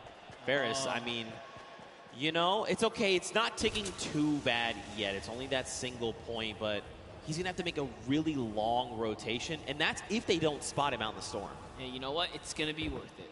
He will be all right. He will live to see another day because off they have to run now from the zone. They don't have heals, and Faris is left to, I guess, go against these guys at some point or another. But let's hop in with some highlights from earlier today. We have a little bit, like we saw, Dr. Lupo and Sigala just kind of coming up. And that's another player that's going to get taken out right here and just showing people that, you know what, I have Tilted on lock here. I'm ready to control this place. And it's Kyle Kaplan who goes down to Dr. Lupo and Sigala. Again, they were sticking together at the hip earlier before, but Sigala's down. And I don't think Dr. Lupo has the reboot card, unfortunately. It does not look like it currently, but look, I mean, this is Dr. Lupo we're talking. The doctor is in the house. He knows what to do. He's been in these type of situations before. 1v the world, but that's okay. He's comfortable. But look at this, Tfue and Nav. Look at the angle they have here. You've got Nav all the way in the back. He's sending sniper shots over to JT Brown. Tfue's sitting there forward, right? He's just saying, all right, JT, come on. What are you trying to do? You trying to 1v1 me? You want to try and 1v1 my dual partner that's way back there? He's got a long angle on you. I have the close angle on you. Listen, JT Brown is a professional hockey player, right? If you can take that kind of punishment sometimes out there on the field, you can do anything. Let's see what JT Brown can do against the World Cup qualifier. He's peeking his head right there. And Tfue says, you know what? I've been here for a little too long. There's more players around him. He's got to be careful. And now look, he has to use that launch pad because for just a moment he saw a player running up on Nav, but it's okay. They're back together. They're ready to try and work down on this player here. Looks like it's Marksman. Oh, that's JT's partners. Okay, so they were actually trying to line a pinch. Marksman used the Shadow Bomb to get behind him, so now Marksman's going to have to leave JT Brown behind. They were actually split up in those moments right there. It was hard to tell for a second, but no, Marksman says he's going to take the high ground and start pressuring back here. He puts a shot down on Tfue, but the Storm is on his back first, and JT Brown manages to rendezvous with Marksman here. So now they're together. He's popping his bandages, and yet JT and Marksman win the small skirmish here, if you want to call it that, because Tfue and Nav are off. They're gone. They decided it's time to beat the zone now. Yeah, and I mean, facing off against someone like Marksman, you know, this is a long-time competitive veteran, right? Like, this guy has been around, so pairing these two together, you know he's like in very good hands right now. You know, Marksman's absolutely making the right call, saying, look, we need to leave right now, we need to do this, we need to do that. Fun fact, JT Brown was the first professional hockey player to become a Twitch partner. That's huge. That's actually pretty cool. That's history. There you go. JT Brown. Put it in the world record book right there. That's one that cannot be broken. He solidified that. That's pretty cool right there. That's actually pretty cool. Oh, he's got the drift board. This is actually really good. He's going to be able to catch with Marksman and set himself back up. Look who else is here, though. Ninja and Marshmallow. They have got this on lockdown across the way. You've got Muselk. You've got Wax Motif. Look, this is Ninja we're talking about, right? You give him even a pixel, he is going to destroy your shields and make you wish you had never peaked in the first place. Ninja has been having quite the day so far. We talked about just being a little consistent will keep you in the running here. So far, no points have been earned this game, and that's got to put you on your edge, right? If you didn't pick up any of the kind of freebies in the early game, as it gets closer to that congestion later on, it's only going to get tougher, but Ninja puts down a couple shots right there. That's going to be 93 damage. That player no longer has much shield left. So like I said, you give him a pixel, he just rips your entire shield off. Yeah. Well, thanks for flying in my airspace. Try again. Dr. Lupo, though, he's got himself that baller. We saw Neko-kun and his dual partner right over the hill there. So he's got to try and think this through. You know, do I want to take these engagements? Do I try and go for that top 15 placement? I mean, dude, he's already got 3 eliminations. He's doing very, very well. Oh, no, we're about to jump in with Ewok, but Wade takes her out right there as Wade is still in this game. Chigua is close, as is John. John's trying to see if he can get up here now. And they've managed to take this hill and this positioning here. Jacob's still alive right now, as is Nick Merckx close by. I don't see Nick Merckx's partner. Where's Mario here? And oh no, Mario and Zanja has been taken out. He's got a launch pad though, he's okay. Yeah, the question is though, do you want to opt to use it? You know, I mean, check this you don't need to. to. He's using the new Storm Sniper to scout out the next zone here. Notice how he kind of zoned in there. He looked at it, he says, all right, time to double on back here. He's got all the information. You gotta love plays like that, and he's doing it again. He's actually trying to get as much information out of that sniper as possible. Very interesting mechanic right there. Yo, I mean, look, Nick Merckx is a long-time competitive veteran, right? I mean, shout-outs to the M-Fam. This guy's been playing games since Gears of War. I mean, he is a third-person shooter master. This guy is insane. And, I mean, every single week we're seeing Nick reach new heights of play, right? He's just continuing to one-up himself every single day. But across the way, you've got Dr. Lupo going up against Lachlan and Liam McIntyre. This is really rough. Unfortunately, Dr. Lupo is caught in the most toxic gas here. He is chipped down to almost nothing. Another stink bomb is going to be his demise. Unfortunately, he is picked off. But I mean, if it's going to be to someone, Lachlan's, you know, that's fine. I'm cool with that. You know, that was a respectable takedown right there. Lachlan and Liam McIntyre just using the perfect stinkers right there. Unfortunately, you cannot dodge those. That is, you know, kind of it right there as they seal the deal. But they get themselves a baller out of it as well. And now they're going to be able to make it to the next zone as it's just at Neo Tilted here. You can see the map on the bottom right-hand corner. Neo Tilted is extremely congested. Players are just toppling on top of it.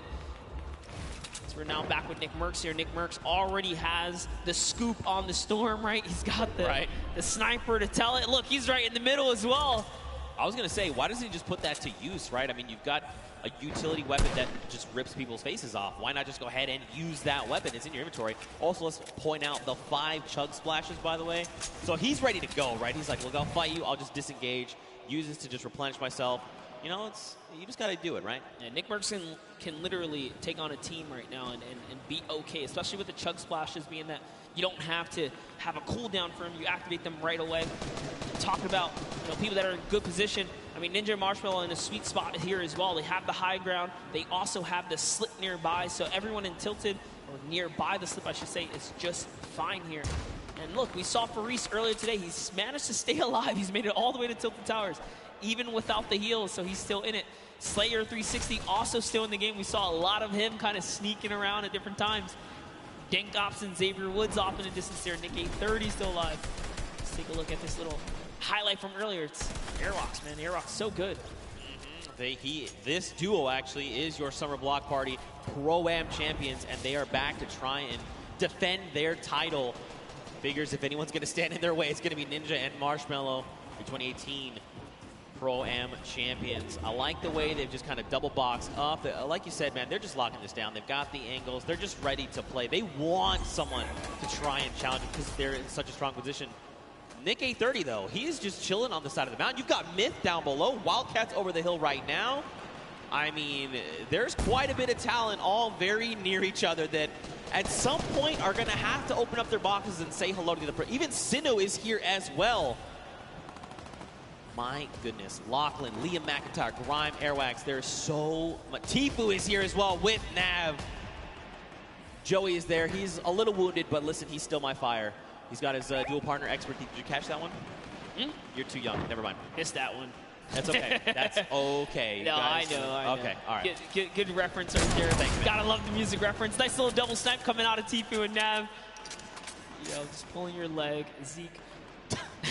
Thanks, man, I guess. I don't know what to say to that. But anyway, check it out, all right? We saw 52 players, 34 duos, Monster. It's crazy that we've seen the game slow down this much, you know? You would have almost thought we were basically watching the duo finals. You would think this is Saturday. Yeah, it's definitely gotten a lot more intense as we approach the final games here. No one wants to kind of lose out, right? You want to get as much playtime as possible. Tfue utilizing a ramp overhead to make sure they skate straight across and not stay in the air for much longer than they need to be. And for that reason, they're not going to take much damage here. He's going to be able to pop this next mini and just be A-OK as they're still in the game. Don't forget, guys, Tfue's partner here, Nav. Let's make music as well, so good so far here is Ninja and Marshmello just underneath them. Aiden, Lost Kings, Rob, Nick Merckx is landing in.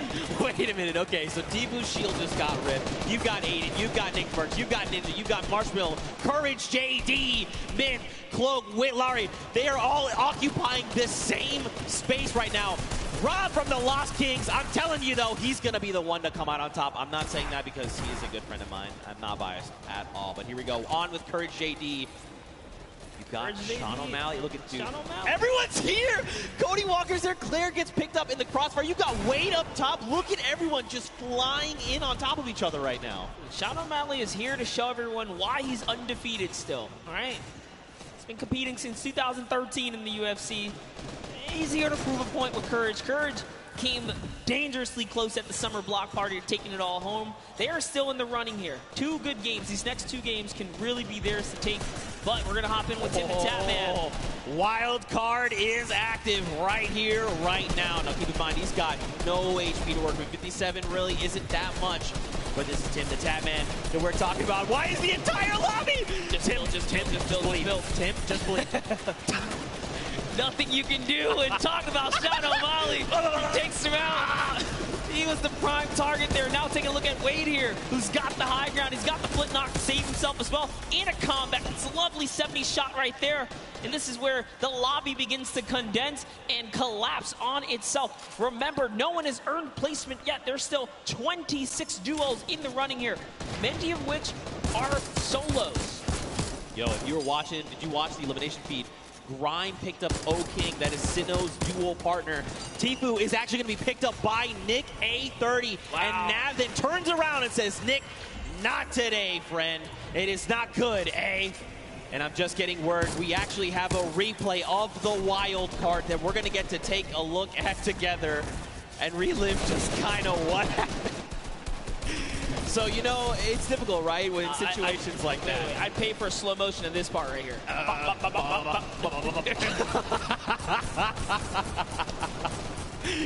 Tim knows. He's smiling out. He's like, dang it, man. Being a good sport about it. You got to love it. Aiden right there, looking disbelief as he gets taken out as well. But now off with Cloak. We saw Cloak make that end game earlier in the last game. Whitlari is going to go down here. Cloak's got just enough help to make it all happen. His loadout is so great as well. Perfect shadow bombs are going to allow him to rotate here. If he uses the structures, he can continue the rotation for free. And that's exactly what he's going to do. He's going to get nice and far into the zone. Free baller here for Nick Merckx. Nick Merckx is going to use it. Why not, right? He can get this free safety for a little bit. Dude, this is where Nick wants to be, right? He wants to be in the middle of the chaos. And everyone's trying to, you know, panicking, trying to figure out what they want to do. Nick is calm. He is cool. He's collected. Yes, he is zero so builds. deadly. Yes, that is also another thing. Okay, the baller is cracked. He tries to go for the builds, forgets for a moment. He's got to find his elimination. He needs something, anything. The chunk. Wait, what the strap? Those were builds? Were those builds? Did you get them? Oh, it wasn't enough, though. He had to connect those shots right there. Someone did get dropped right above him. Sinnoh's still in the running here, even by himself, is taking teams out. That's he just Airwax. took out Airwax, which is huge for Sinnoh because they both have 7 eliminations. Airwax has 10 elims, so he still does technically have the lead, even with placement. But the longer Sinnoh stays alive now, the closer he can be to kind of catching up and taking that first place. So that was a huge elimination here. Now jumping in. Look who's still left, though. Sinnoh, Sean, Symphony, Cloak, Jelty, Lachlan, Muselk, 7. There's so many people. Mr. Fresh Asian, we saw the clips from him. He's on super low HP, but he might be able to make something happen. Look at this. Cloak is in a great spot. Symphony as well. They have health advantage. The only other person is Muselk, who's sitting on basically 200 HP. Sean gets cracked right now, Monster. Jelty wants to secure this elimination if possible, right? That would be huge for him. This is essentially a solo game here. There are 8 players left, and everyone is left to fend. The storm flip! Oh my god, this could be so huge! Look at this space. It's occupying everything. It's forcing people up, forcing them down, making them have to reposition. Even Sean, he's actually safe somehow on the other side of it.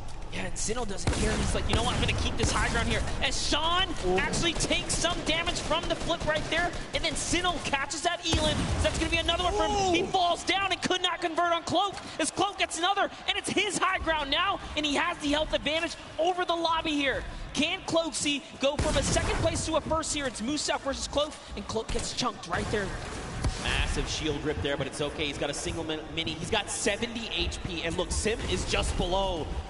Not much effective HP. Muselk here, he's popping those shadow bombs, wants to try and drop out in an opportune moment. Wait a minute, this shockwave's gonna change everything! Cloak needs to land these shots up! He's got no HP, can he do it? He does! He takes out Muselk, and that is a competitive player's worst nightmare, hearing those impulses go off. But Cloak doesn't care. He doesn't care. Even with the 15 HP, he knows he can't take the zone here. He has to full commit for the offensive battle. The last 2 players are fighting right there. There goes the trap. Limited builds here. Jelty is down. Cloak, no health. Can he collect with the last shot? This is your opportunity. He's going to put the shots down here. Can he connect? He has to make something. Neither of them have the HP. No, you can't go on the storm! Nice job to Jelty, and unfortunately, Cloaksy takes the cursed second place once again in a back-to-back performance right there. But Jelty secures the deal in the final moments right there.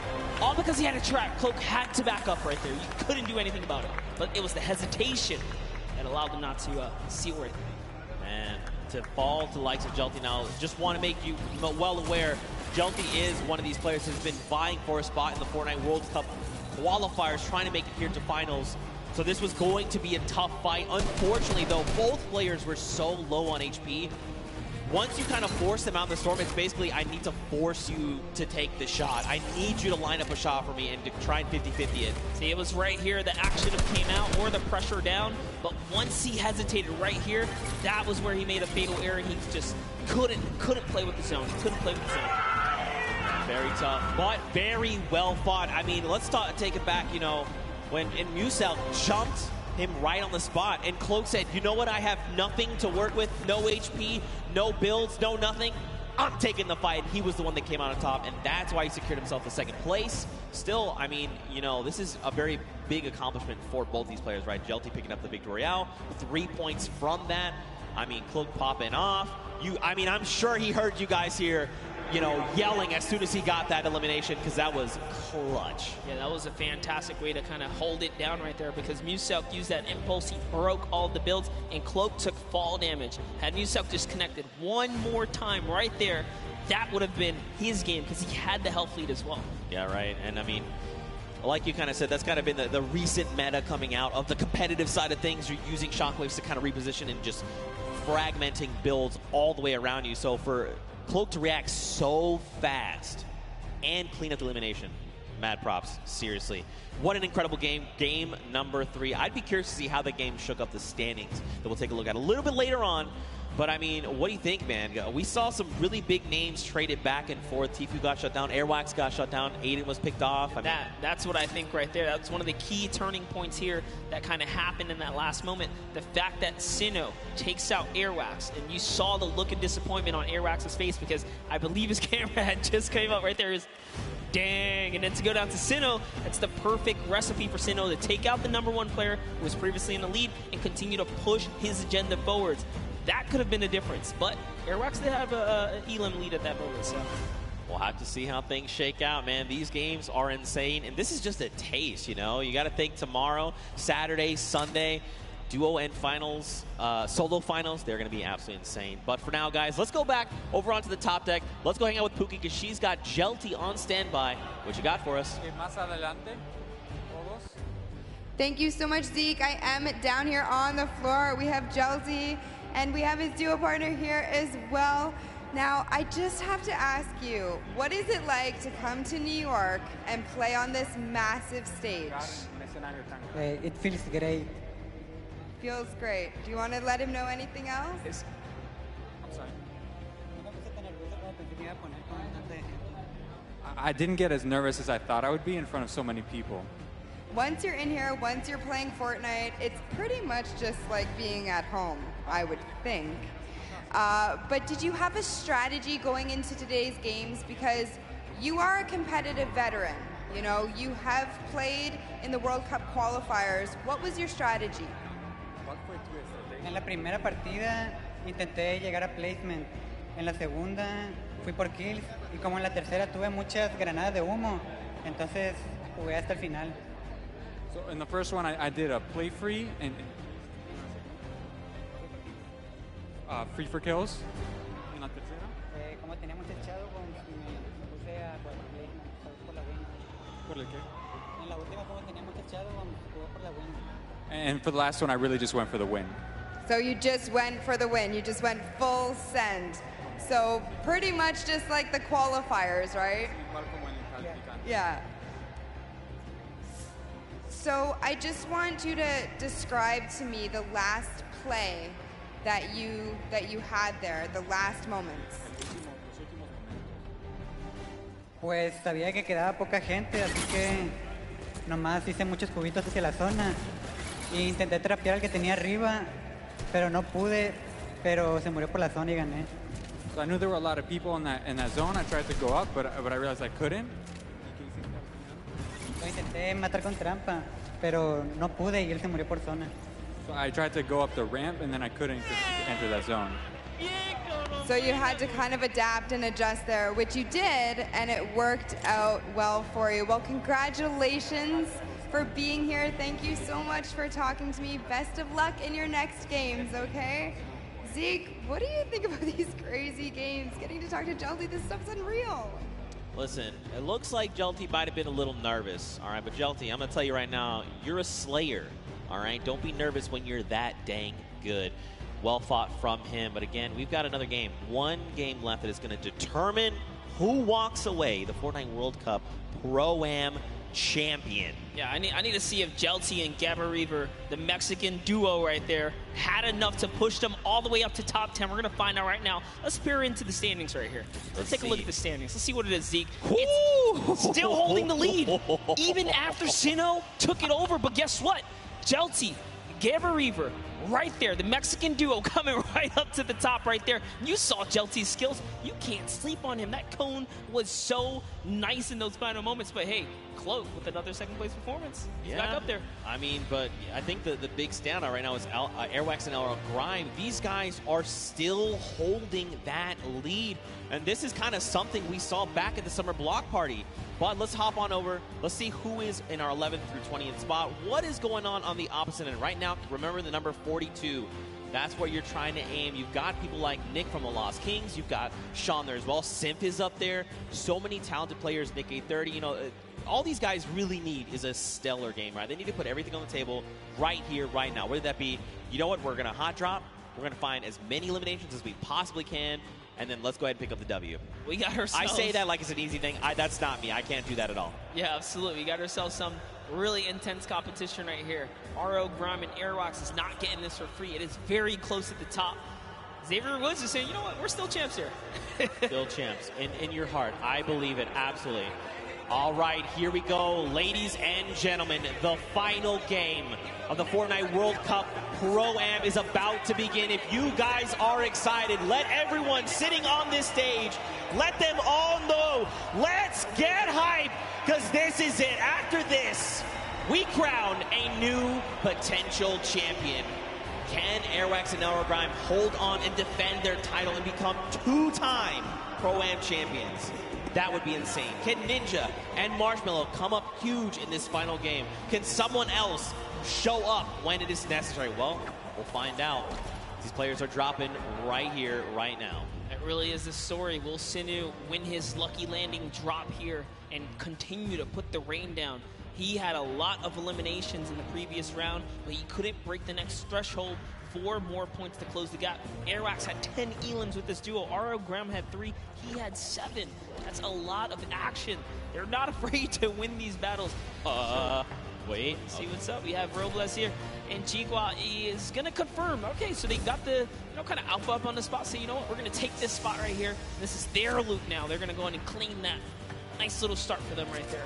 Yeah, this is a rough spot to land sometimes, right? Because you can have 3 potential chest spawns. Sometimes you get unlucky, you get the 2 there. So they're going to have enough to kind of get them started. But, man, do they need something else heading their way? There's quite a few spots that could rotate from. I got a question for you. So Chico actually used to be a console player. He played Fortnite on console. He actually swapped over to keyboard and mouse, and he's a competitive player on keyboard and mouse now. Did you still play with a remote controller, or have you made the transition? Did you just ask if I played with a remote controller? I'm asking if you still do, or have you first of all, I've always played mouse and keyboard. Thank you. Also, a remote control is something you use to drive something else. What is wrong with you, Monster? The controller. No, I've actually I played a controller for a little bit at the very start, and then I was like, you know what, I really want to try and just get better with mouse and keyboard, and so I dedicate a lot of my time to kind of focusing up with that. So now am I good? I'll tell you what, ask Sundown, and he will tell you the honest truth. Hey, right listen, now. I saw you in the practice games win that game over Bala.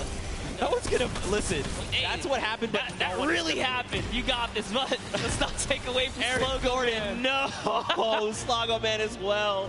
He is down. Look at this. This is Ali A. He's like, hey, hello. I'd like to come in the house now, please. I need eliminations. Excuse me. I like what he did there. He's using those stinkers to clear out the air, see if there's anyone nearby. Jeremy Ray's going to stick this revive, even without taking out Ali A. He says, you know what? You're safe enough. I'm just going to get you right here. He's going to commit to it. It's only a couple seconds left. Is it going to be enough? Listen, we'll find out soon. He's been part of the movie It. He knows what true terror is. Ali A is not going to be the one terrifying him for trying to revive his teammate. Over, though, you got Ewok, you've got Jordan Fisher. They are hanging out by Pueblo right now. And it looks like they're pretty kitted out, all things considered. I mean, they've got the bare bones of what they need to get themselves started, right? Absolutely. Jordan Fisher here does have a okay loadout, so I say okay because he has a shotgun, he has shield. That's just enough. He's got the disengage tool, which he kindly shared with Ewok right there, giving her, an impulse or a shockwave as well to make sure that she can also disengage if things get sticky here. But it's all about getting that information. Look at the creep up. As actually, Dead Rebel and Oscar have been holding his spot down since earlier today, and they've done a great job fending off every single duel that's landed here. No duel has been successful. I'm actually curious to see if they're going to be able to win this early game engagement as well. They've been doing it so well so far. I mean, it looks like they maybe don't want to take the fight. As far as inventory, they're in a similar situation, right? Not really much of anything in the way of materials. Loadouts looking super sparse, and the big thing here is those 3 weapons, gray AR, green AR, and that drum gunner, all using the same ammo type, right? So the moment you start firing one, you are just draining ammo from those other potential resources. So they don't want to take this fight. I think it's smart to disengage. It's not worth it right now. Let them have it. There's loot behind you. Just keep the ball moving. Yeah, true that. See Oscar just sitting up top there. Oscar, an Argentinian YouTuber who plays Fortnite. Recently started singing. But looks like we're going to jump in with John here. See what they have in Salty Springs, one of my favorite places. John Ha and Wade. John Ha rocking John Wick. Ooh. Huh. Huh. There you go. There you go. I'm telling you right now, Pookie Face is the only person in the world that appreciates my jokes. I bet you wherever she is rolling around laughing because she got that one as well. She also got my Instinct one that you flamed me for.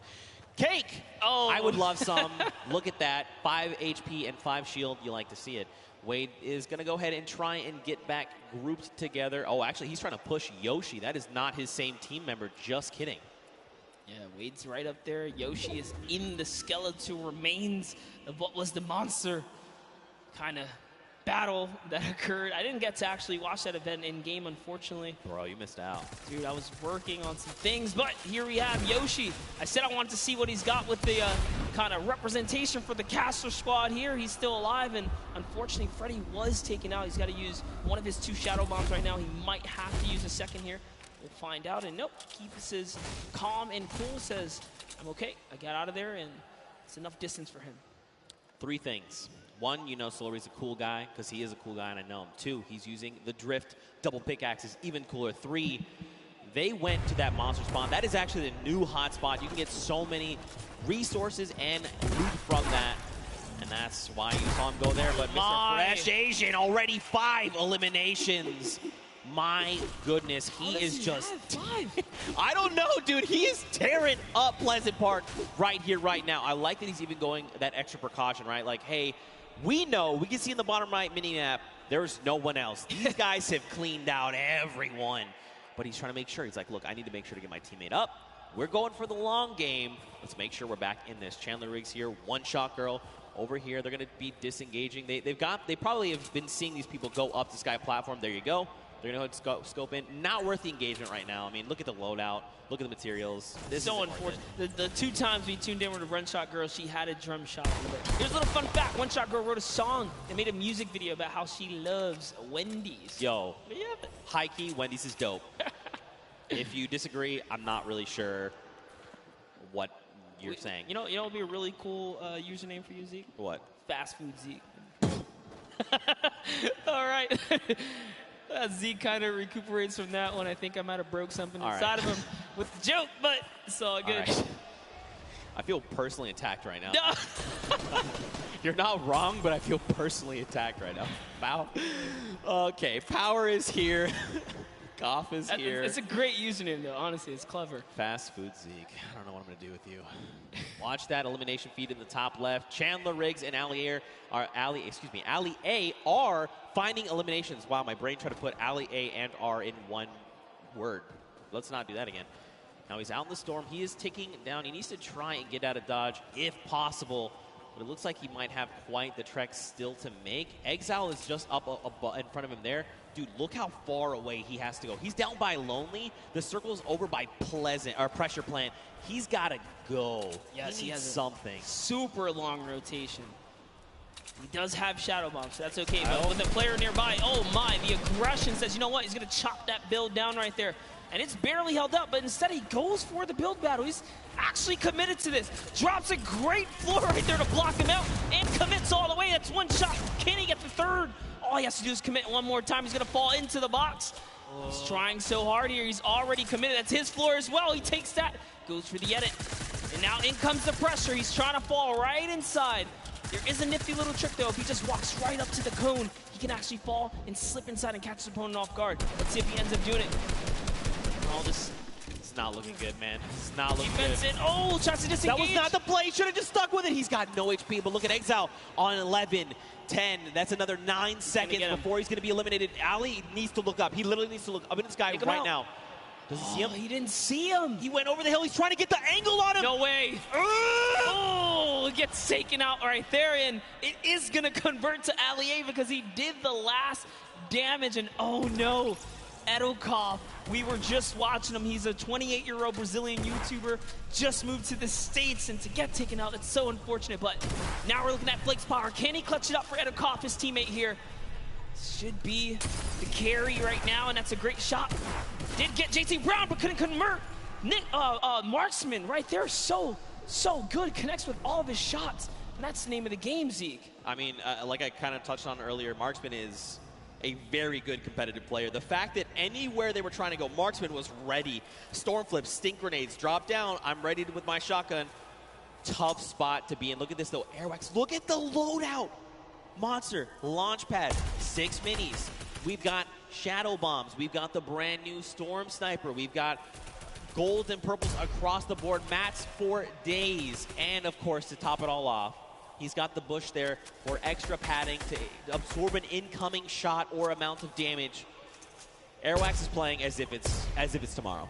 He's like, look. I know, like, Airwax is a World Cup qualifier and everything, and RL Grime makes music, but I got a feeling RL Grime is way better than we think. He has been doing so good. So here's the thing. I actually ran into him in the lobby 2 days ago. Okay. I was like, hey, man, like, how are you? You know, you ready to go? Like, you guys just won Summer Block Party. What do you think? He's like, bro, I've literally been practicing every day. Like, every moment I have, I want to be good. And that's what we're seeing, right? Like, it's such an amazing feeling seeing these guys keep up and really, you know, get that bug for Fortnite that we love, you know, that itch to want to grind right there. That's a good feeling, but he's a slayer. All right. Fresh Asian actually brought back Desmond Chan from the reboot card. Remember, last time we saw him, they were down. No, I think that was Revive. Okay, so he managed to pick them up, and they're still in the game. And they're still in Pleasant Park, by the way.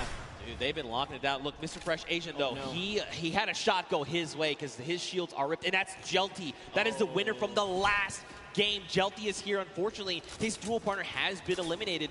But Monster, look at the loadout. I mean, he's got a loadout that you know, it's like a skirmishing loadout, right? I'm going to shockwave forward. I'm going to combat you a couple times. If you try to leave, you're going to get lasered. You're going to get beamed. If I need to follow up, I have the launch pad.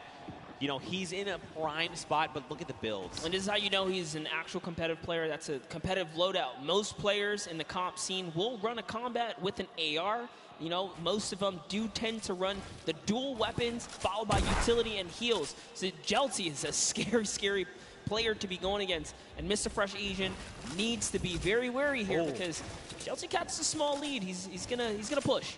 You see there, he had the angle. He saw the player edit down, and he pre-edited his wall, ready to take the shot. Now, of course, they had an extra wall there between them and Jelty, so they were ready. You know, there was no shots coming through.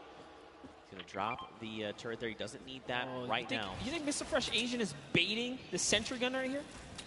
That's tough. It's hard to say. I mean, they obviously want to find this elimination, right? Someone in their face. Oh, look, Jelty's setting it up right here. No way. He's setting it up. He's pushing all the way through. Gets the backside. That's one. Two. That's on white. He's on white HP right now. He's got to remember where that other player went. He's going to try and isolate these guys. These are his builds. Can he do it? He's looking. He's on the hunt right now. He still has a shockwave monster. He could still pull off the impossible, the craziest amount of skill. Look, at they're still jointed at the hip. This actually could be their fall, right? Like, this could be what actually gets them eliminated. They kind of need to spread out a little bit in case he does have that second shockwave. Jelty is clearly flexing the way he set up the ramp to bounce his body, you know, horizontally, right? Just straight across, making sure that he did not go upwards. It was a very, very clever strategy.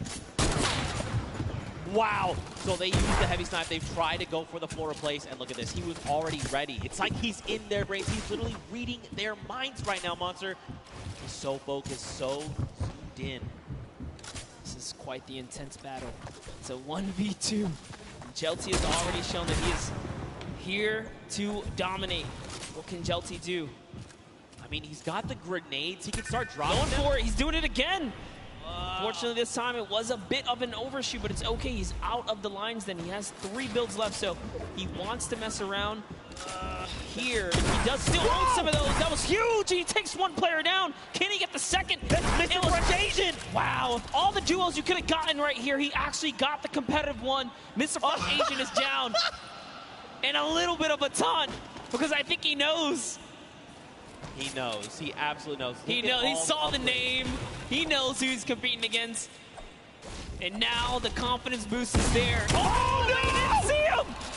What's he gonna do? He still clutches up. Desmond Jam almost had it. So what happened there really quickly, Jelty peaked, but his character model was perfectly lined up with Desmond, who seemingly appeared out of nowhere. Oh my God. Oh my god, that was actually so insane. And look at this. Watch the elimination feed. Airwax picks up Xavier Woods. Nick Merckx finds Mora there. And now we're back on board with Tfue and Nav. I'm not over the near instant karma. I know! Really not over it, but here's Tfue laying down some shots here. Shield hit once right there. Expert Thief still in it. Joey Fatone is going to get hit right there, unfortunately. He's going to get taken out. And Sigala's close by. Bye. Here's an instant replay coming out of Airwax here. Look at the laser beam Xavier Woods just pulled out of the skies.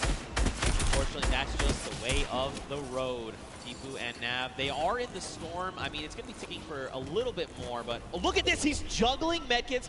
All right, there, come on. Don't drop it. There it is. That's actually really hard to do. I definitely can't do it. He probably wanted to keep the redeploy, but you know what? It's better to make sure you get into safe zone. Now, he's going to have like an empty slot, right? Once he uses the med kit, there's nothing available to him right now. That was why he wanted to juggle it, especially being that it was a 5-tick. You know, he only had that one opportunity.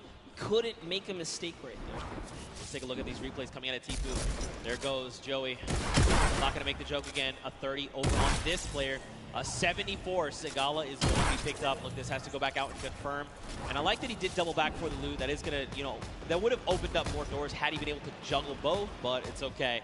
We saw Tfue earlier today talk about he almost had a great game. He almost had a victory, but not having any heals kind of was his detriment. But this time around, he's making sure he's taking good care of his loot pool right there. So it's going to be nice. And Jeltsy's still in the game here, running that double box right now, making sure he's turtling up here to kind of hold defense and look for another opportunity, being that he's by himself, especially now. He lost Gabo, unfortunately, and he's by himself again. Let's take a heavy snipe right there. Didn't connect, but bottom right, it's Airrocks. Man, this is actually really scary. Jelty has quite a kit on him right now. This loadout is actually insane, and you can tell he's prioritizing those grenades, right? He's hanging on to the, well, he hung on to the 3 that he had back in Pleasant, so he really values that item. But on the other side of the coin, look at Airwax. Look at that loadout. Still about where we left off, right? The loadout of a king. He's got it all right now. He's got his dual partner Grime. They're looking great on HP and shield. And let's not forget, they are in first place. And they are your summer block party champions. They want to defend that title. This is the last game, and they've really slowed down the momentum here. They don't have nearly as many eliminations as we saw before, but Airrocks is looking to change this as he's going for the box chase here. He has Ghost Sean on his back. Sean just gets on out of there, pops it, and goes to the races. The Shockwaves is going to keep him alive for now as he pushes the wrong players here. Airrocks still in it. The world is their oyster right now. They have everything they need to win this game. The question is, can they execute? Will there be something that happens? Will some other, duo take a step forward and say, we want to challenge you? You've got Ninja and Marshmallow, the 2018 Pro Am champions across the way. Marshmallow dropped to half. On the other side, Cloak and Tfue. How do they keep finding themselves in a situation where they're very close to each other? Their minds are thinking in sync right now. Oh, nice play right there from Tfue is going to set it up perfectly to get these flows across. And look at the bank shot. So beautiful right there. Can he connect? That's one hit. He got where he goes down. He's going to convert the Elim. And off to the reload he goes. He's going to do it one more time. Here's 1-2. Probably going to line up the shotty here. And he is trying to connect. He doesn't quite get it. Land him. 44. But they're gone. And now you know for a fact that he knows that that was Cloak. And Cloak knows that this was Tfue. And he's saying, right now, this is not the engagement. Yep. We'll fight, but right now is not the time. They go ahead and disengage. Tfue now, they're rocking 8 eliminations. That's 8 points, and that's huge.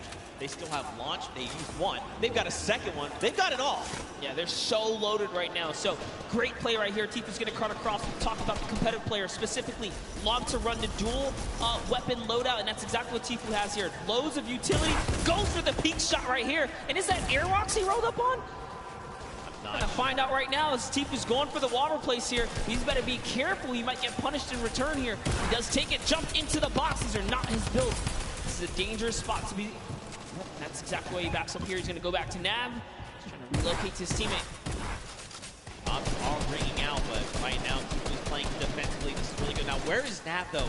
Watch that little marker. Nav is somewhere on the right. These guys need to connect if they can. You've got Sims down below. Okay, so Nav is actually 1 by 1 over diagonally. And it was Airrocks who's right there. You saw that. Actually, I think that was actually Ninja. Might have been as well. man. Ninja It is was making actually those Ninja. peaks. Yep. It was in fact Ninja. Look at, I mean, look at me, people. How many fantastic names. Sean O'Malley, Tifu, Nav, Kurt, JD, Wildcat. You know, they were pushing Ninja. Marksman is here with JT Brown. They're already on 9 eliminations. Wow, this is a huge game for Marksman here and JT Brown. If they can snag this victory, we don't know what that top 10 is going to be looking like after that. Dude, everyone said, this is game 4. All right, let's go ahead and go full send. This is it. Showing what they got, man. Dude, even Jelty, look. Jelty's still here. He's still hanging out. He's been by himself, remember, since Pleasant Park, and he's still putting in work. Marksman and JT right now is going to try and rip the shield off of this player. 2 tags. There is the 3rd. That means that player has little to no shield left. And look at this. The shooting gallery. Everyone flying around. White damage number goes. Monster, they're out the storm. Can they be picked up? They cannot. So close. They were doing such a great job working together to lay down that fire there. And there's still more players nearby. He's trying to see what he can get. That was a great shot right there. That one might actually convert, but it doesn't matter. He has to get to the next spot. And it does. It was Nick Merckx who ends up falling to the zone at that moment because he has so much damage. And look at this. Marksman says, you know what? You don't get that for free. He's breaking it on down right here. Marksman wants this, dude. You can tell just by the way he's moving. He wants this victory out. Now, keep in mind, everyone here just hit top 15. That's an initial round of placement points. 3 for every single person on the board. This is huge. Aerox already has 4 eliminations as a team right here. RO, Grom, and Aerox. He's found someone else he wants to start pressuring. Those are his builds, though. Can he get this wall right here? There it is. Quick replacement. You didn't even see it. But just like that, it was his. That's a huge shot. Can he get the push through right now? We're looking at Airwalks in the bottom right screen here. In goes another replace. He's so fast. It was Ninja making it look easy. And now look across the way. Marksman took the high ground. He does take fall damage. JT Brown and Airwax, they're going up right now. Down below, Lachlan, McKenzie, Grime is still here. This is an all-out brawl right now, Monster. No duo is that close together. You've got Aiden. He's by himself because Rob was eliminated earlier on by Tifu. Lachlan's got himself caught in a box. And look, Marksman is using those chug splashes. He's like, look, now is the time. I know down below there is an enemy, and he is a threat. I have to be in the best possible spot. Honestly, way to keep cool for Marksman. Recoups with this teammate right there. He just regathered himself, use those chug splashes, and that's why they're the best heal in the game. They're just back just like that. Sean goes down. Courage also goes down in one failed swoop, and that was Aiden who picked them all up. And look at this Marksman. He's still holding that high ground right now. Airwalks just got taken out by Aiden and Jacob, so Jacob is still in the running here. We saw him clutch a game earlier today. Can he do it even with no material once again in another game here? But it's going to be a tough one as Marksman and JT Brown are so healthy and looted in the high ground right here. Aiden actually just straight up wraps up Jacob right there. Dude, they have materials. They just use a chug splash between them. Look at everyone else. It's Lachlan and Aiden. Now Aiden picks up Lachlan, but this is a 2v1, and Aiden is not in the right position right here. He needs to try and come up. He's going to be taking a ton of storm damage right now, Monster. What can he do? He can't be counted out, though. Aiden is a qualifier here, even with the double raining fire. What's it going to happen? JT Brown has given up the positioning, and he actually connects right there. And JT Brown wraps up Aiden in the final moments of the Pro Am in Game 4. With a huge game, 12 total elims for JT Brown and Marksman. Dude, well executed. You could tell. I mean, like you said, this is Aiden, right? This guy's been in situations like this before. He knew what he had to do. He tried to go for the high ground. Marksman, though, intelligently said, look, you know what? I'm going to block Aiden from getting this high ground. I know my dual partner has the angle. He's telling me he has the angle. Look at this. JT drops back down as Aiden says, look, I got to double back. Nope. JT is here. He is ready, and he lands a combat to the face for the victory royale. What a sleeper of a duo right there. JT Brown says, you know, I'm partnered on Twitch for a reason. Let me show you how I connect with these shots real quick. That's exactly what he does. He was confident in the push, and he did a great job executing right there in those final moments. You can't ask for a better last game than that for another duo to kind of come up and really make sure that no one is safe here. Does that mean we've seen a different duo every single game? Yes, we have. That's what the Pro Am will do to you, man. This is what Fortnite does to you, all right? What an unbelievable game that was. And it's crazy because for a while, that game was pretty slow. We slowed way down, right? Everyone's thinking, last game, what do I need to do? Where can I get? If not first, where can I push to try and get some money for my charity? You know, what place do I have to kind of push for to try and get the most? First. Yeah, well, first, yeah, of course. But, I mean, you got Airwax, you got Arl Grimes, you got Ninja, you got Marshmallow, you've got Marksman and his dual partner, JT Brown, standing in your way. That's tough. It's a tough ask. Well, I think I'm ready to know. Are you ready to know? I'm ready to know. That was a great last game, and it can go either way. I mean, here we go. After 4 games, everyone here in the venue, I think you guys are all ready to know who the winners are. And Monster, I'm going to allow you the honor, my friend. And your 2019 Pro Am here at the Fortnite World Cup Finals winner is Airwalks in RL Grime, coming back with another victory. First, they did it at the summer block party, showing that do not sleep on him. He's a World Cup qualifier for a reason. He's been so calm, cool, and collected this whole time. Confidence at an all-time high. He said he was going to win it, and that's what he came out here and did. That's right, man. Your defending champions not only won the summer block party only a month ago, but came back and said, you know what, World Cup Finals, there's a Pro-Am, we'll go ahead and we'll win these. 2 Pro-Ams back-to-back. Look at the smiles across their face, all the work that Grime has been putting in to better himself, to support his duo.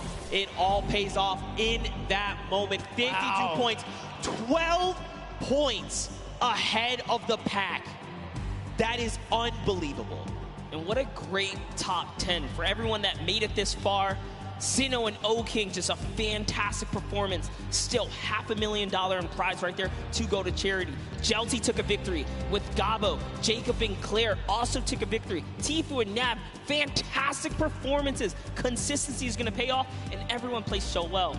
And don't forget, I mean, every single person here is a winner. Don't forget, this is all for charity, so we want to make sure every single person is listed. We want to make sure and remind you guys here and at home viewing, everyone here is a winner.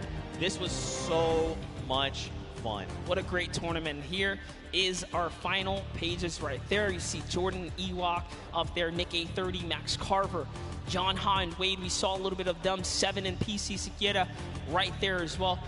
And as the list goes on, everyone here is going to be able to contribute to a great cause of their choice. Yeah. And offer the name of good right here under some good old Fortnite action. Here's your last page. There you go, man. Everyone walks away a winner, like you said, for the charity of their choice. At the end of the day, that's what all this was about, right? Just giving back a little bit. Make sure they're supporting the world, making the world a better place. You like to see it. What an unbelievable day. Any final thoughts from you, my man? I mean, it's been a long day. I've definitely had a long day. This has been, you know, Monster D-Face and Zeke taking our last swings up here at the desk, and hope you guys enjoyed. But with that, we're gonna go ahead and send it down to Golden Boy. He's got the rest for us. Thank you so much, gentlemen. It was a long day, grueling competition from the Creative Showdown all the way down now to the next Fortnite Pro Am. It was incredible, though. And as you all know, we have our winner. Welcome to the winner's circle. Once again, it's Airwalks and Grime.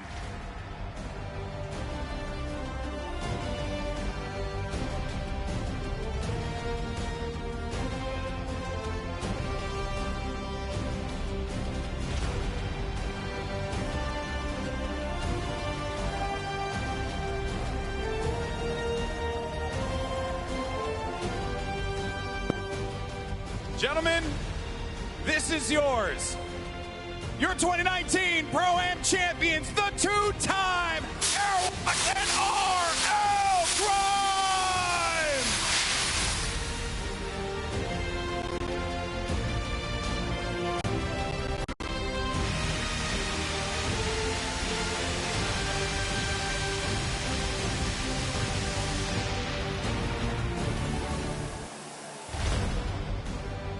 Awesome stuff, fellas. Come here. I want to get your thoughts real fast. Actually, Grime, I'm going to start with you, man.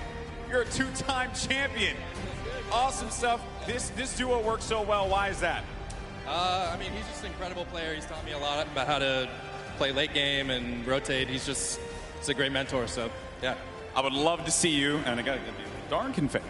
I would love to see you compete eventually, because I think you got what it takes, buddy. All right, Airwalks, man. You're ridiculous. You did it again. You're a man of very few words, so I'm going to let you just say what you want to the fans here. Say whatever you want to say to your competitors. The floor is yours. I don't know. It was incredible. I'm happy to be invited again and compete again, and hope I win tomorrow. I was going to ask that. You're going to join me in the winner's circle one more time tomorrow? Gonna try to, yeah. I think we can. I have a lot of faith in you, obviously, with how good you are. And as you guys are now two-time champions, this is a big moment for you. Where's the money for the charity going? Who are you sending your money to? It's going to a great civil rights organization called ACLU, so shout out to them. Awesome stuff. And for you, AWildRosie. WWF, Save the Planet. I think it's a great cause, and I'm happy to give them 1 million. Awesome stuff. Well, there you have it, folks. Come on, Arthur Ashe Stadium. Let's give him a round of applause. The two-time Fortnite Pro Am champions, RL Grime and Airwalks. Congratulations.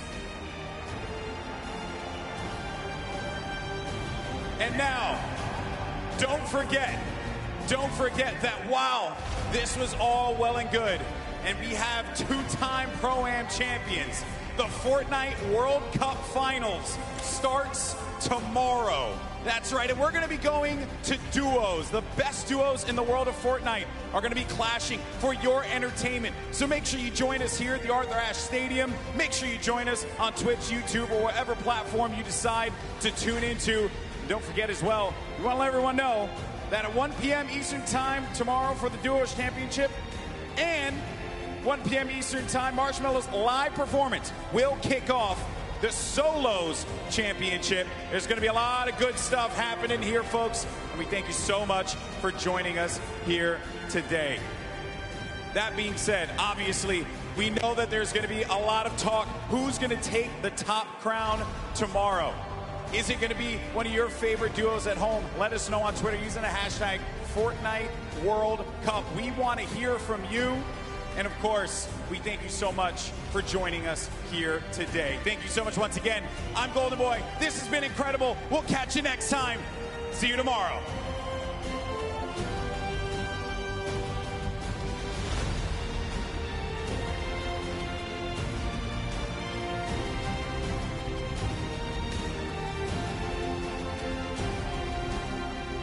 You've been waiting for. The countdown is about to begin. The players are loaded into the island. It starts right now. All the way out from South Korea. There they are. It is all up to Sinnoh here. Wildcat down low. He takes the shot, and it's Sinnoh with a victory royale. He does it off, and he gets ownership of the wall. You never want to go toe-to-toe with Aiden in the box, baby. Let's go, man. Get hype there. Oh, no, Myth. Not like this. He tries to get out. He does manage to save him. Oh, no. He loses the high ground. Jacob, look. Oh! The side shot of Closey. Nick! It was Nick! Every single time! It's Nick! Where is he sitting? Close needs to land these shots up. He's got no HP. Can he do it? He does! Oh! He has to make something. Neither of them have the HP. No, you can't go out of the dark! Nice job to Gel Team. Airwalks in RL Grime coming back with another victory